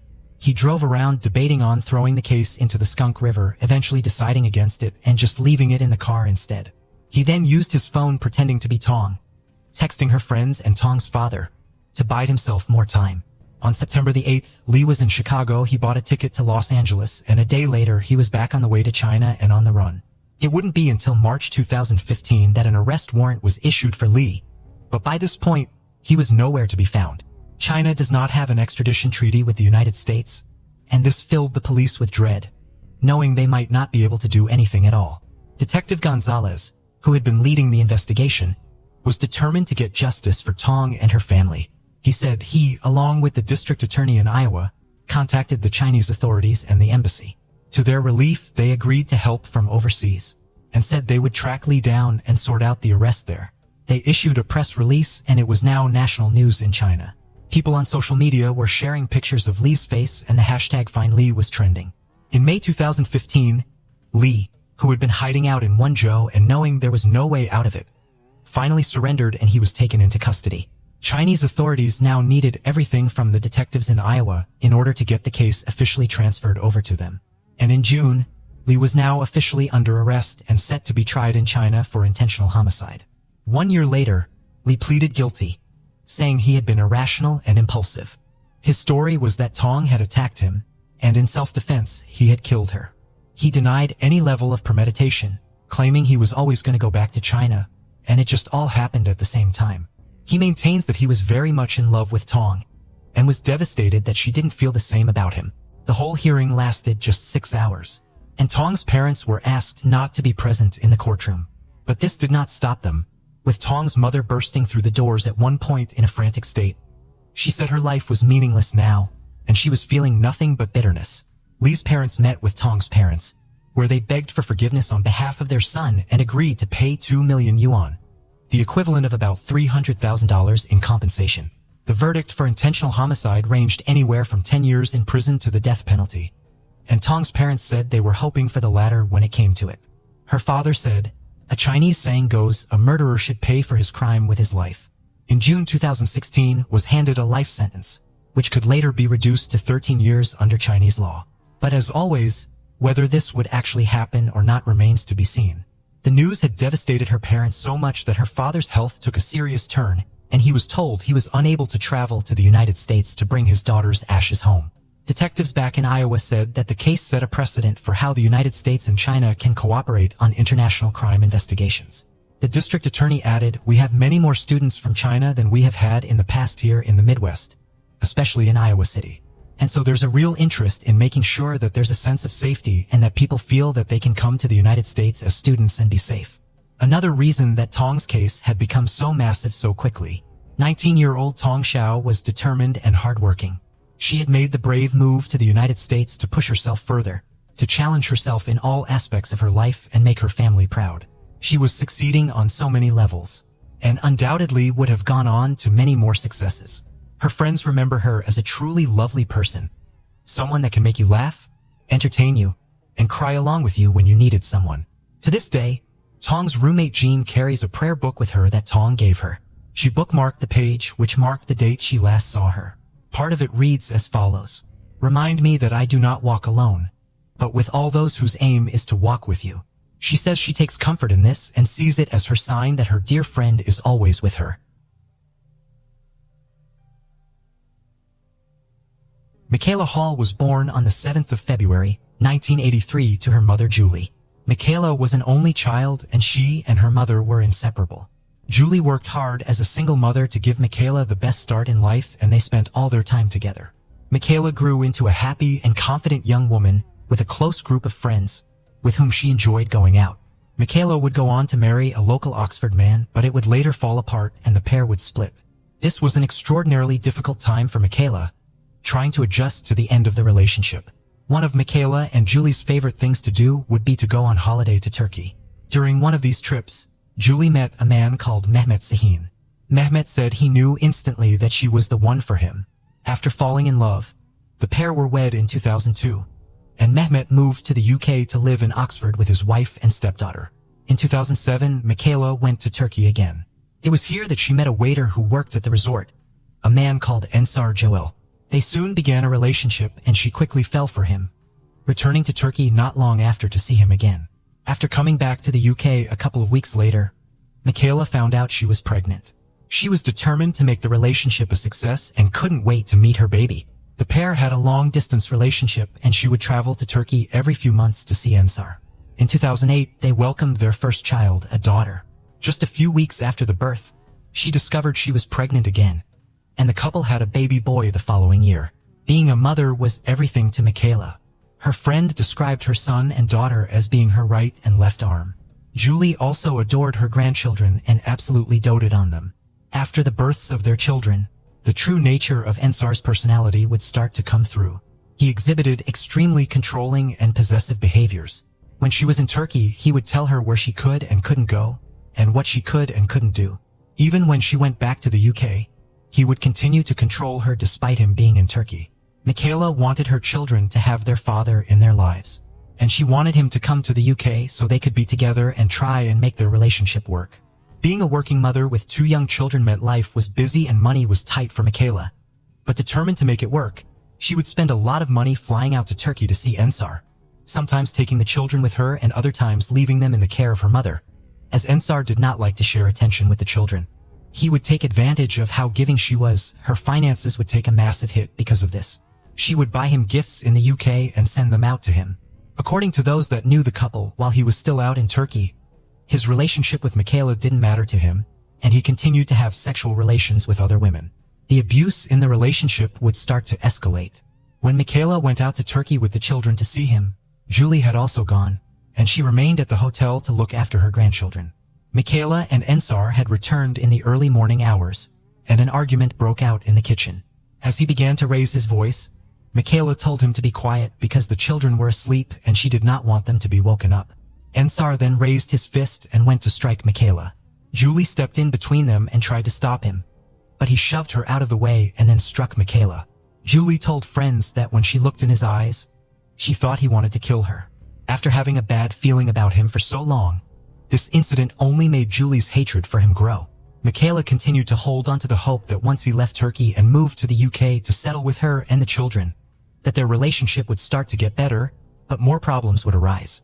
Ensar had absconded from Turkey's national service, and he was not allowed to move to the UK until he had completed this, and his visa was put on hold. Michaela spent significant amounts of money trying to go through various channels to help him. He finally agreed to take part in his national service. After it became clear that this was his only option and the only way he was going to get his visa. But this led to further problems. He blamed Michaela for having to do his national service, even though it was completely out of her control. In December 2010, as he was doing his national service, without warning and with no reason given, he ended his relationship with her. Michaela was devastated. She began talking to an ex from Turkey and decided to go out there to see him, but later said she had made a mistake in seeing the ex, adding that she should have been trying to patch things up with Ensar and make their relationship work. She returned to the UK and, in a panic, had her friends help her erase and remove any trace of her being in contact with her ex, knowing that if Ensar found out, he would likely explode. A few days later, Michaela received a call. It was Ensar, acting like nothing had happened. They agreed to give their relationship another go, but her friends urged her to reconsider and not get back together with him. But she decided she was going to give it another go. In March 2011, she traveled to Turkey and the pair got married. Julie refused to go. Michaela had also not told her friends that they were getting married, with some finding out via Facebook when Julie posted a congratulatory message to the couple. Michaela flew back to Britain and began working to get her new husband a visa. However, he soon found out that she had previously gone back to Turkey to see her ex, and this enraged him. He would become even more verbally abusive when they spoke. This would often reduce her to tears, and her friends would also hear the verbal abuse, telling her that this was not normal behavior and he shouldn't be treating her that way. He continued to spam her phone with calls, even throughout the night, calling 26 times on one occasion in August 2011, leaving her feeling incredibly depressed, with a friend saying she was even contemplating suicide. Her friend told her she needed to turn her phone off. The following day, Michaela heard that his visa had been approved and was on his way to be delivered to him. The day after, Ensar Gol boarded a flight to the UK and left Turkey. He lived with Michaela and their children at Julie and Mehmet's house in Tame, Oxfordshire. The tensions would soon start to come to the surface. Julie's hatred of Ensar was reciprocated, with him loathing how close she was to her daughter. Other people in Michaela's life would see his deeply controlling and abusive nature, with him telling one of her friends that Michaela would always be his. His hatred for Julie and living in her house, coupled with his desire for revenge after finding out Michaela had met with an ex after he had ended their relationship without warning, began to boil away inside him. In a conversation with Mehmet, Ensar said he felt like killing Michaela, but Mehmet believed he was just saying things in anger, not actually meaning it. One morning, Michaela called one of her friends. She was extremely fearful and frightened, as Ensar had told her that if she returned home, he would cut her head off. Just 2 weeks after he arrived in England, a plane ticket was bought for him to go back to Turkey permanently. Michaela was devastated and begged him again for a final chance to make it work. As he was on his way to the airport, he decided to abandon the flight and return to the family home. On September 2nd, he slept with a woman from a local bar, again showing no interest in his wife or his marriage.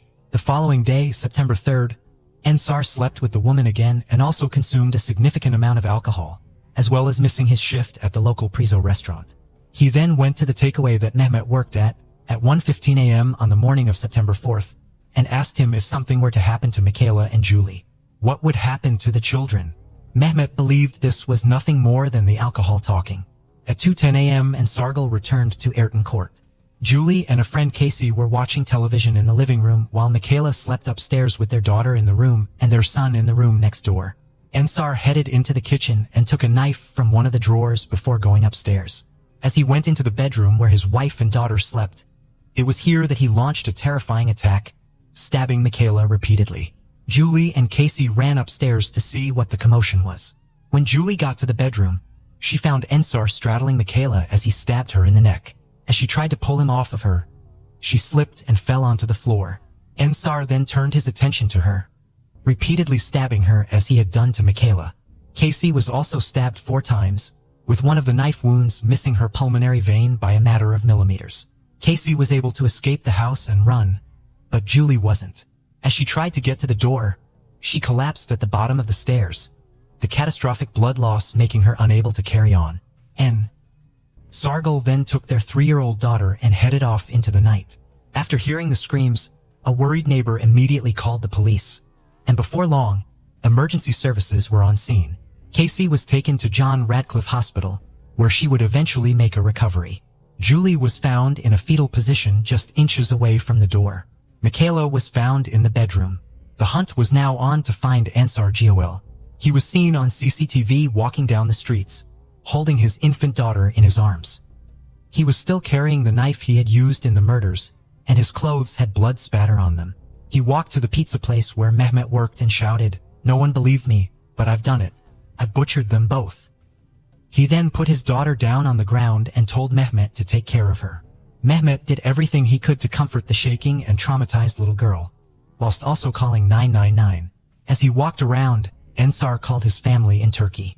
Man was seen on CCTV footage walking up to him to ask him for a cigarette lighter, but he immediately walked away after seeing Ensar holding the knife. The CCTV also captured the moment Sargal was taken into custody by 2 police officers. He told the officers, "Yes, I killed them, but you don't know why." Senior Investigating Officer Detective Chief Inspector Joe Kidman would later praise the police officers who had arrested him as they were unarmed, saying they showed great bravery and composure. As he was being questioned, he complained about the blood on his clothes and showed little to no care about what he had just done. Just 3 hours before committing the murders, he sent a message to his cousin on Facebook saying, "Have a look, all the English papers will talk of me tomorrow. The crazy Turk wolf who covered London in blood. The knife is ready. You know I'm handy with a knife, good with knives." Postmortems were carried out on Julie and Michaela, and it was determined that most of the stab wounds had been to the chest and neck, leading to extensive blood loss. Julie was stabbed more than 50 times, and Michaela suffered more than 40 stab wounds. This had all happened in front of their 3-year-old daughter, with their 2-year-old son in the next room. Ensar Gol was charged with the murder of his wife and mother-in-law, and the attempted murder of Casey. He was scheduled to appear at Oxford Magistrates Court that Tuesday, and he entered a plea of not guilty to all charges. May 2012, it was now time for Ensar Gol to stand trial. His behavior was shocking. He was photographed going into court, grinning for the photographers. He laughed and smiled as he sat in the dock, showing no remorse or regret for taking the lives of 2 people and ruining the lives of so many others. He argued that he had been trapped in the marriage and that he didn't love Michaela, but his behavior had shown he was more than happy to string Michaela along if it meant he could benefit from it. When it came time for him to testify as to what had happened on the night of September 4th, he told the court that Julie had been the one to attack him and he had acted in self-defense, at one point taking a pen off of his interpreter and making a stabbing motion before the judge intervened and told him to give the pen back to the interpreter. He said that he had been unhappy in his marriage and that he had felt forced to marry Michaela. The argument that he had acted in self-defense did not stand up. The amount of stab wounds that Michaela and Julie had suffered went way beyond what a reasonable person could consider self-defense. The work done by the police and the prosecution blew his self-defense story apart. The scene of the crime, the blood pattern analysis, and the damage done to the furniture painted a very different picture that he had been the one to attack Michaela and Julie and not the other way around. Michaela and Julie's loved ones sat in the public gallery and cried as the CCTV footage of him walking through the town, still holding the knife, was played. The prosecution lawyer, Dafith Enoch, told the courtroom that the marriage between the pair had been an unhappy one, compounded by the fact that Ensar missed Turkey, but he added that neither one of these things could excuse or explain why he had done what he had done, something he called the senseless slaughter born out of premeditated, ruthless violence.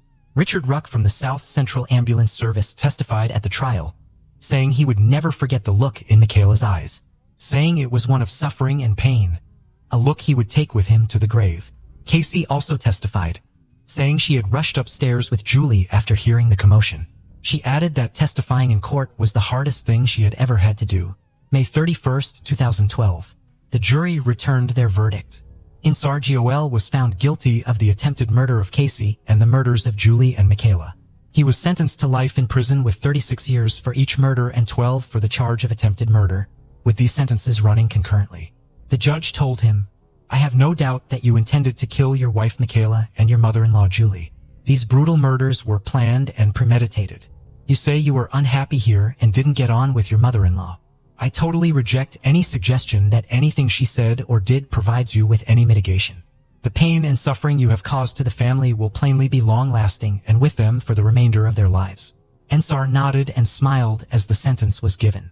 As he was led out of the dock, Ensar began to smile, laughing and pointing at himself as he mouthed, Me. For the loved ones left behind, they said no sentence would ever be enough. Mehmet said, "I met Julie when I was 23 years old and I was so lucky to have 12 years with the one and only love of my life. I know that she loved me as much as I loved her." He also said that he was glad the jury had seen through what was being said about Julie during the trial and the way she had been characterized by the defense's case, with them arguing that she had been the one to instigate it. Following Ensar's conviction, Detective Chief Inspector Joe Kidman said, "In trying to evade responsibility for his crimes, Ensar Gul sought to attack the character of these two women he had murdered. This has only added to the terrible ordeal of the family, who have attended each day and listened to all the evidence. Despite their anguish, they have shown great dignity throughout. The devastation caused on the night of September 4th is difficult to comprehend. For the ones left behind, the pain is unimaginable." Mehmet said, "There's a great big void in my life now. 2 children are left without a grandma, a mother and a father. He took everything. I didn't know till then that they were my only reason to live, my only joy in life." 51-year-old Angela Best was a devoted mother of 4 and also a grandmother. She was described as loyal and fun, gentle and generous. She was also referred to as being the life and soul of her family. She was the kind of person that would help anybody in need. She had moved to Tottenham, London from Manchester and had been there for years. In 1996, at a city in Guild's Court on furniture restoration, she met a man called Theodore Johnson. They soon began a romantic relationship and moved in with each other. But the relationship was not smooth sailing. Theodore exhibited controlling behaviors and was physically abusive to Angela on more than one occasion after she had confronted him about infidelity.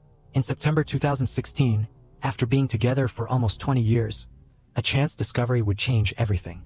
At their home, Angela found a letter. It had been written by Theodore. The contents of it were disturbing and shocking.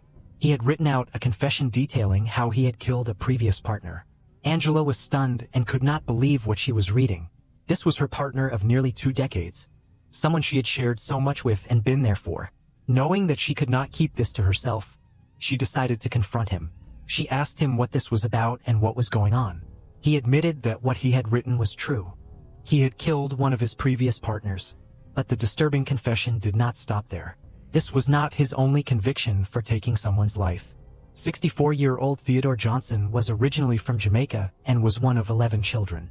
He had worked on a banana plantation and moved to the United Kingdom in September 1980 to be with his wife, 23-year-old Yvonne, with whom he shared 2 sons. He got a job as a car mechanic while she worked in a factory, and they seemed to be doing well starting their new life in the UK, living in a block of flats in Wolverhampton. But just a few months later this would all change. May 1981, everything seemed normal in Wolverhampton. It was a Sunday, so there wasn't much to do, apart from relax and get ready for the upcoming week. The neighbor in the flat next door to Theodore and Yvonne heard what appeared to be a tussle going on in their flat. As the neighbor went out into the living room to look out of the window, he saw residents of the neighboring flat block looking over to where he lived. An ambulance was driving up towards the block of flats. On the concrete ground at the bottom of the flat block, Yvonne lay in a critical condition after plunging from the 9th floor. Despite the best efforts of the medical staff, she would soon die as a result of her injuries. As the police began to investigate, witnesses who had seen what had happened made it very clear she had not fallen in some sort of tragic accident or misadventure. She had been deliberately thrown off the balcony by Theodore. She had grabbed onto the balcony and tried to hang on, but her grip loosened, and she fell 9 stories. Theodore did nothing and watched her fall. It emerged that an argument had broken out as they had been due to go to church, and Yvonne hadn't wanted him to go as he was not dressed smartly enough. Theodore had smashed her over the head with a vase, and the argument had moved out onto the balcony. Theodore was arrested and charged with murder. He was sent to Birmingham prison to await his trial date. While in prison, he wrote to his neighbors, telling them that Yvonne had been abusive and violent with him, and he had snapped and fought back after the argument had broke out. He said that he had used the vase to hit her over the head, and after the fight had moved out onto the balcony, he had pushed her off. Theodore knew that the prison guards would read any correspondence going to and from his cell, and would also be aware of its contents. He was trying to paint the picture that he was the victim. Not only this, but if he could argue that he was provoked, this could mean he would face a lesser charge of manslaughter. During the trial, his neighbors were never called to testify about their experience of living next door to Yvonne and Theodore.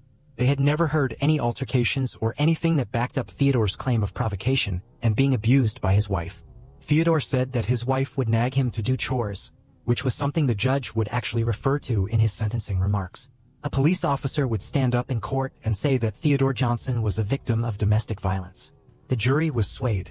He was convicted of manslaughter by reason of provocation in November 1981 at Stafford Crown Court. The judge said that Theodore was a battered husband and that Yvonne had been violent towards him, hitting him with a broom. He served just 3 years in prison. After his release, he went on to start another relationship with a woman called Yvonne Bennett, and they lived together in Low Hill, Wolverhampton. They would also go on to have a daughter. Yvonne's sister, Janet, took an immediate dislike to Theodore and described him as controlling.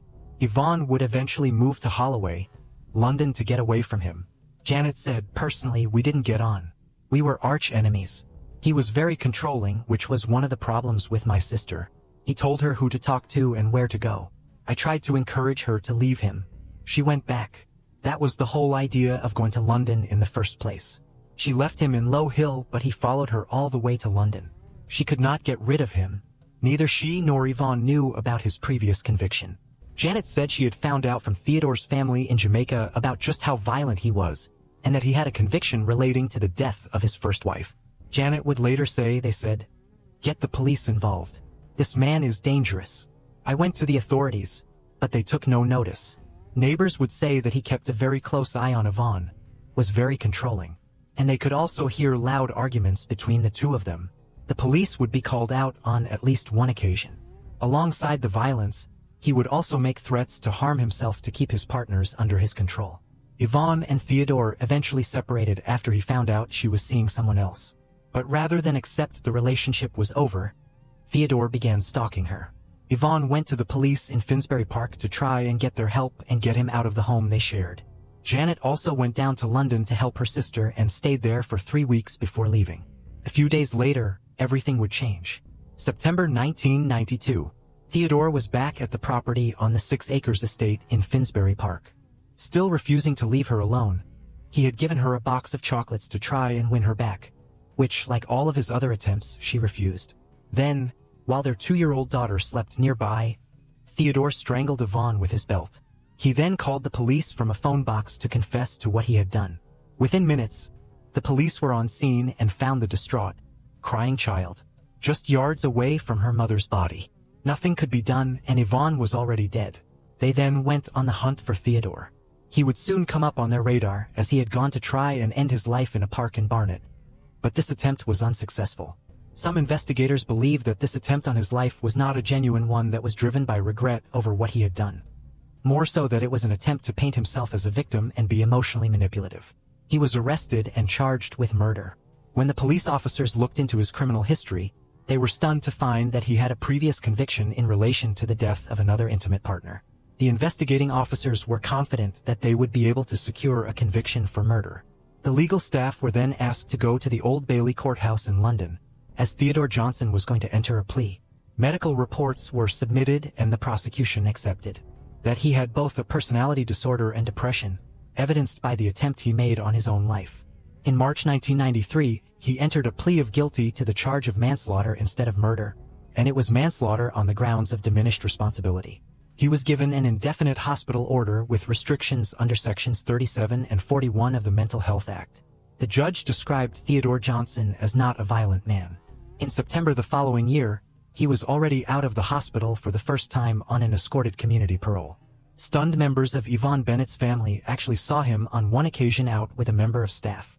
They could not believe he was already being allowed out of the hospital, and neither could the police who had investigated Yvonne Bennett's death. By mid-1995, he was allowed to join a city and guild's course on restoring furniture, which gave him 2 days a week of unescorted leave. After he had successfully convinced the hospital staff that he posed no danger to the public. This was a man who had killed 2 people, being allowed out of hospital after just a few years. A twice-convicted killer was allowed on unescorted leave, and staff had no idea what he was up to. It was on this city and guild's course that he met Angela Best. She had no idea of his criminal history. On the 10th of May, 1996, he made an application for a conditional discharge from the hospital, but this was refused. However, following a mental health tribunal on the 30th of October, 1997, he was released from hospital. One of the conditions was that he make social workers and doctors aware of any new relationships he had. They visited at home and compiled a report for the Department of Justice every 3 months. The tribunal made note that Theodore was aware that all of his future relationships with any women needed to be treated with extreme caution given his history. However, he would proceed to lie about his relationships. He had already been seeing Angela Best for a year by this point, and staff were completely none the wiser. These lies would go on for nearly 20 years. Flash forward to 2016. When Angela found the letter of Theodore's confession and he admitted to killing not 1 but 2 previous partners, she ended the relationship then and there. But as she was such a kind and caring person, she did not cut him off completely and agreed to help him if he needed her in the future. On the 14th of December 2016, Angela told her daughter she was going to accompany him to the Jamaican embassy the following day to help him with a passport application. She arrived at his property at around 9:20 a.m. on the 15th of December 2016. As the morning carried on, Angela's son tried to contact her, but he was getting no response. Despite Theodore telling her he needed her help at the embassy, he had actually made no such appointment. After she arrived at the property, he brutally attacked her, strangling her with a dressing gown belt and beating her with a hammer, as she desperately tried to fend off the blows and protect herself from the onslaught. Just a few hours later at 3:18 p.m., the call was made to emergency services to report a man jumping in front of a train at Chase-In Station. Not long after, Angela's body would be found. Postmortem was carried out, and it was revealed that she had died as a result of neck compression by ligature strangulation and blunt force trauma to the head. She had been struck with the hammer 6 times. As officers began to investigate, the horrifying picture began to unfold. This was a man who had 2 previous convictions for killing his intimate partners. Even though the condition of his release in 1997 was that he tell the authorities if he began another relationship, he hadn't done this, and had lied to them for a staggering 20 years. He had not only lied to them, he had lied to Angela as well, who had no idea of the level of danger she was in. During every one of those home visits made by the authorities, apart from 2 occasions, he was given prior notice that they would be coming over. That way he could ensure he got Angela out of the property, and it gave him time to hide her belongings, making it appear he was living alone. The flat was never searched due to patient confidentiality rules. Theodore had his last appointment with a social worker and psychiatrist on the 8th of December, a matter of days before he killed Angela. He was still maintaining he was not in any kind of romantic relationship. He was found to be showing no signs of depression. 2 days before Angela's murder, he had been due to meet a social worker, but this had been canceled and rescheduled as the social worker was off file. His long history of controlling behavior and violence towards his partners was staggering. When Angela went on to start a new relationship after leaving Theodore, she was described as being the happiest she had been in a long time. As seen in his previous relationships, Theodore would not take no for an answer, and continued to tell her every day that he loved her, exhibiting the same possessive behaviors and controlling nature. One of the detectives who had worked on Yvonne Bennett's case said that when he discovered Theodore had killed for a 3rd time, he could not believe it and was absolutely disgusted. He said he had been under the impression that Theodore would have remained in hospital for a significant period of time, not the 4 years he ended up serving for Yvonne Bennett's death. At the end of January, after spending weeks in a hospital intensive care unit, he was charged with murder, a charge he denied. He entered a plea of guilty to the charge of manslaughter for the 3rd time. But on the first day of his trial at the Old Bailey, and most likely having realized the evidence that was stacked against him, he finally changed his plea and pleaded guilty to the murder of Angela Best. Prosecutor Mark Haywood said this is a man who is controlling and violent to the women in his life, and who, when crossed, will kill. The defendant is someone who would rather she did not live, if that life was to be with anyone but him. And so, quite simply, he killed her. Theodore's lawyer told the court, he does not wish to be alive. He hates himself for what happened. Mr. Johnson will lead a miserable existence. We recognize the devastation felt by the family members. His lawyer also argued that the decision to release him by the Mental Health Tribunal in October 1997 had been flawed as it relied on him being honest about his relationships, something he repeatedly failed to do. After changing his plea and pleading guilty to murder, he was sentenced to life in prison with a minimum term of 26 years for a crime that was referred to as brutal and merciless. Judge Richard Marks said the attack by Ewan Angela Best was sustained, vicious, and utterly brutal. She suffered an unimaginably terrible death. He also said that Theodore Johnson's repeated lies meant that the authorities did not have a chance to tell Angela about his past. Following the sentencing, Theodore Johnson attempted to stand and walk to the cells, but was too shaky and had to be escorted out in his wheelchair. Angela's sister gave a statement outside court. Angela's son, Raphael, also paid tribute to his mother, saying that she was the type of person who was always going out of her way to help people. He said her death was slowly driving me crazy. It makes me feel 10 times worse when I think of the kind of person my mother was. Her other son, Fabian, said he now hated life, and his mother was the only person who really understood him. Following his conviction, the Camden and Islington NHS Trust said that as they had been in charge of caring for Theodore whilst he was out and had been doing so since 2004, they would give a full independent report to Angela's family that included the conditions he was released under in 1997. The coroner found that Angela could have lived if health workers were aware that he was in a relationship with her, as they would have been able to tell her about his past and what had been done to his previous partners. The sister of Theodore's second victim, Yvonne Bennett, said that she was astounded by what came out of the inquest and believed that had Theodore spent longer in jail after killing his first wife, the life of her sister could have been spared. Theodore Johnson would lodge an appeal against his sentence, and it went to the Court of Appeal. It was here that his sentence was actually increased to a minimum of 30 years, as it was ruled to be unduly lenient. This means he will be in his 90s before he is even eligible for parole. So it does remain highly likely that he will die in prison. When all of the information about Theodore Johnson finally came out, people were outraged. One of Theodore Johnson's former healthcare assistants would later say in an interview that she believed he should never have been released. Theodore Johnson is a serial killer responsible for the deaths of 3 women. 3 women who had hopes, dreams, things to see and do, and children who loved and adored them. Knowing that so many opportunities were missed that could have saved lives is quite frankly appalling. The devastation caused by his actions are best summarized by those left behind. Janet, Yvonne Bennett's sister, said, "The same sentiments are echoed by Angela's sister Valerie. Angela was such a truly beautiful, gentle, loving, wonderful, fun, youthful, generous, and loyal person. The life and soul of our family unit. Our everyday lives have been affected in every way imaginable. We as a family are completely destroyed and broken by the senseless and selfish, horrific actions of another." Valerie Tyndall was born on August 29, 2005 in Indianapolis, Indiana. She had a big, loving family, her parents, a brother, and 4 sisters. At some point, they decided to leave the big city and move to a tiny town called Arlington, about an hour's drive from Indianapolis.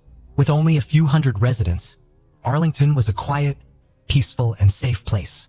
Valerie enrolled in the local school, made friends, and grew to love the small-town life.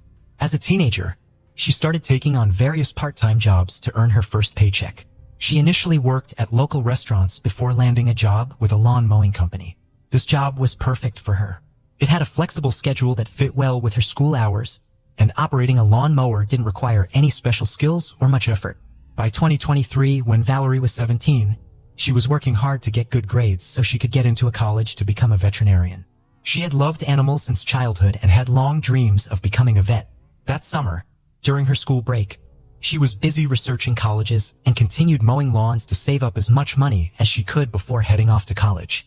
On June 7th, Valerie told her parents she was heading to work, said goodbye, and left. Her mom expected her to be home in a few hours. As the day went on, it became clear that something was wrong. Valerie wasn't answering her phone, and as evening approached, her mom decided to call her boss. Valerie worked for a neighbor and family friend, Patrick. To her surprise, Patrick told her that not only had Valerie not shown up for work, but she didn't even have a shift scheduled that day. This news made Valerie's parents even more worried. They feared something bad might have happened, but held on to hope. Her mom considered the possibility that Valerie might have lied about going to work and instead spent the day with friends, even though she'd never done anything like that before. In the end, they decided to wait, hoping their daughter would come home soon. They also called everyone she knew, but no one had seen her that day. So by the next morning, when Valerie still hadn't returned, they decided it was time to call the police. After speaking with Valerie's parents, the police considered the possibility that she might have gone somewhere secretly or even run away from home. Her mom mentioned that Valerie usually didn't work on Wednesdays, but she assumed her daughter had just picked up an extra shift that day. The officers also talked to her boss, who confirmed that Valerie had no scheduled work that day and had last worked on Tuesday. The police questioned her friends and acquaintances, but none of them had seen Valerie or spent time with her. Given the small size of their town, the officers quickly interviewed everyone Valerie might have been with, but it led nowhere. The only lead they managed to find was a witness who saw Valerie driving by around noon on the day she disappeared. But unfortunately, this didn't bring them any closer to finding out where she was. As days passed without any sign of Valerie, the police became increasingly convinced that she wasn't going to return home on her own.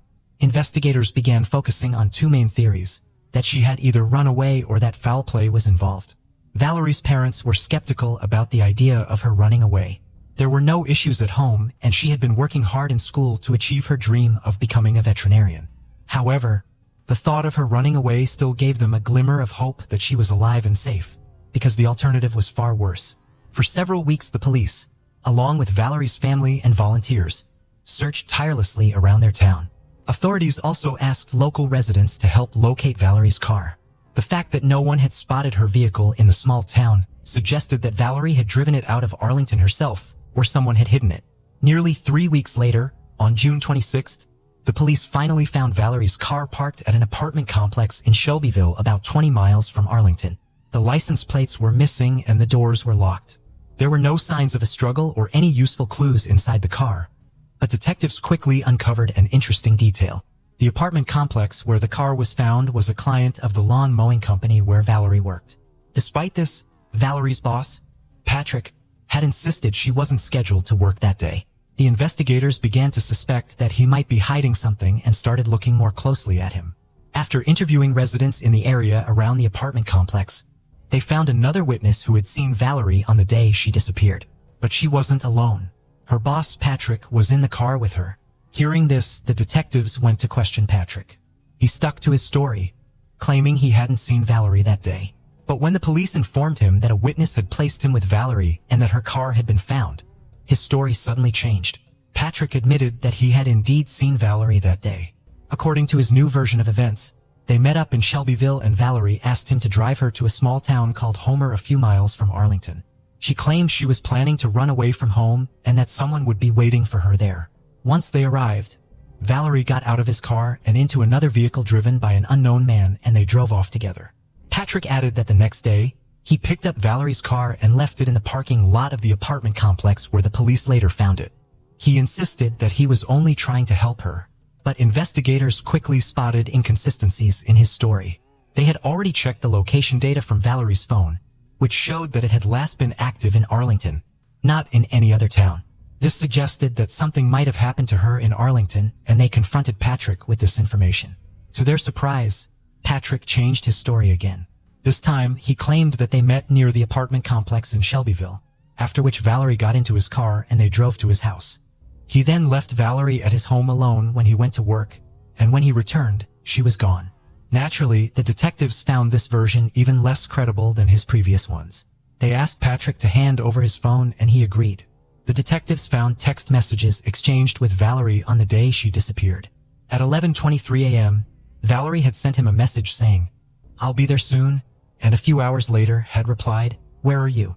He sent the same message again a little later, but there was no response.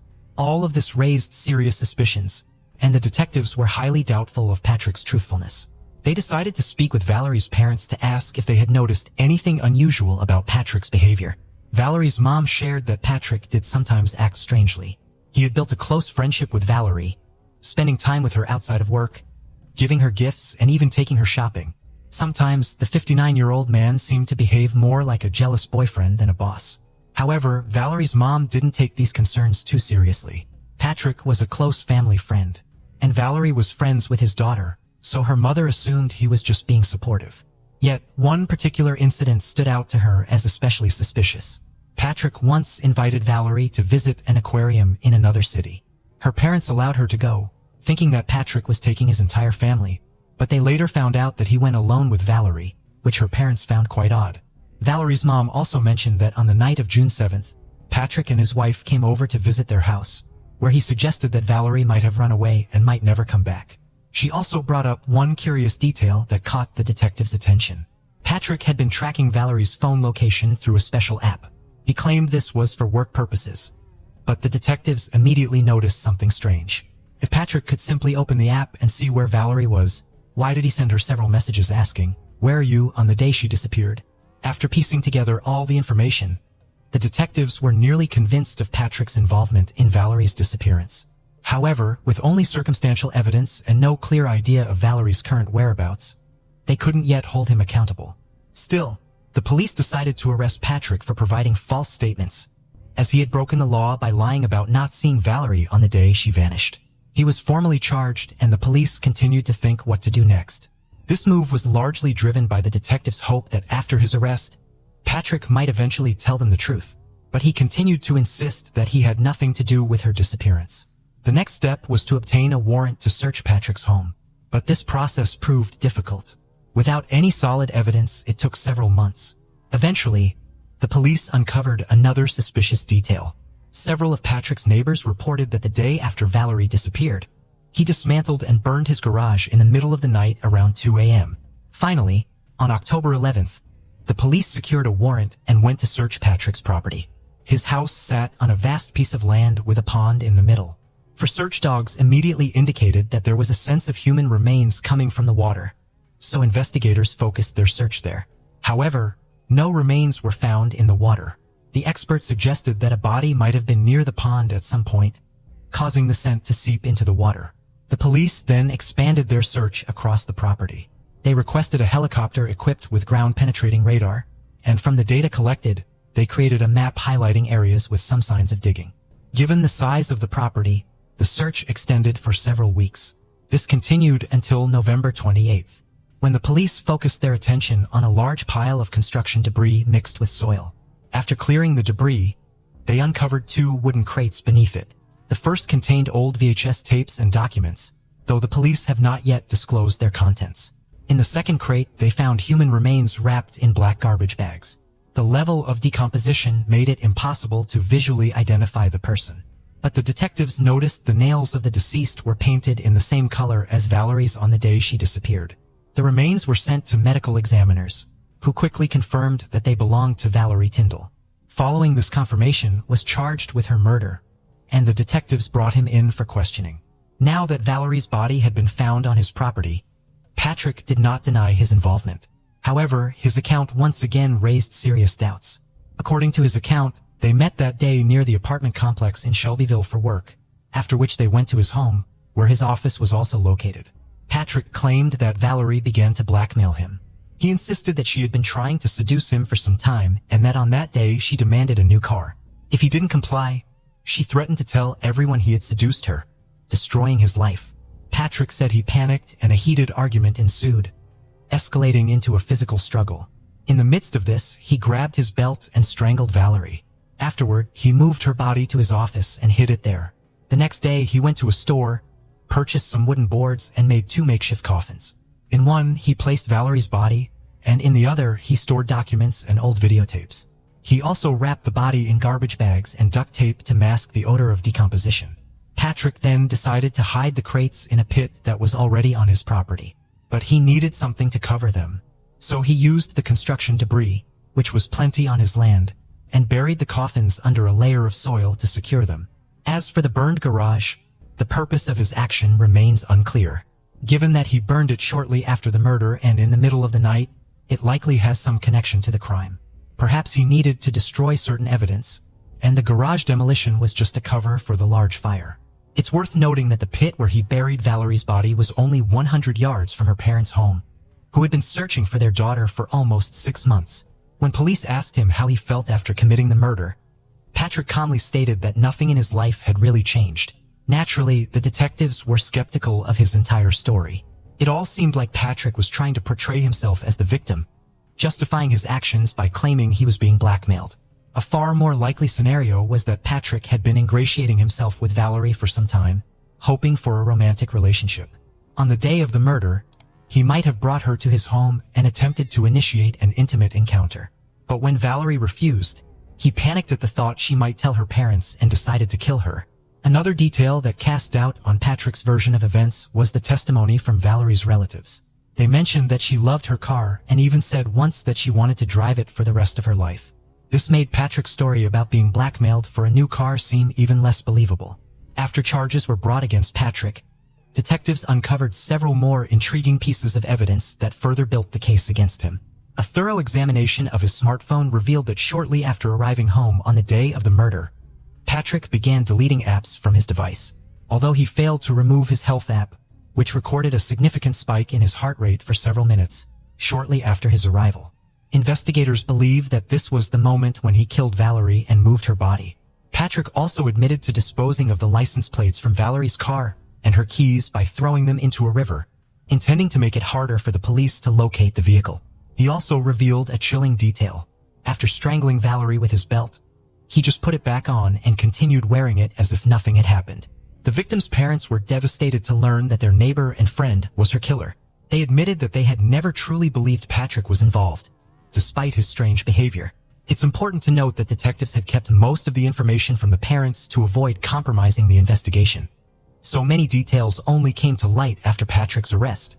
When Patrick was placed in jail awaiting trial and was appointed a lawyer, he didn't attempt to retract his confession, as is often the case. Instead, he and his lawyer negotiated a plea deal. Patrick would plead guilty to the murder, and in exchange, the charges of giving false information, for which he was originally arrested, would be dropped. Thanks to this deal, Patrick stood before the judge on March 11, 2024, just a few months after his arrest, and was sentenced to 57 years in prison.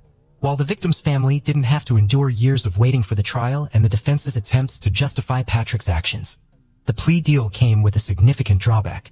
Typically, such agreements don't require the guilty party to disclose all the details of their crime. Patrick only needed to admit his guilt in the murder. Because of this, Valerie's parents may never know the real reasons behind the crime, even if the investigator's theory seems closest to the truth. As for Patrick's family, they too were horrified when the police discovered Valerie's body on their property. His wife and children, including his daughter who had been friends with the victim, had lived just yards away from her remains for nearly 6 months, completely unaware. The plea deal also means we may never learn what was on the tapes that Patrick buried in the second coffin alongside Valerie. It's possible their content could have brought additional trouble or even criminal charges, and Patrick may have feared that the police would search his home following Valerie's disappearance.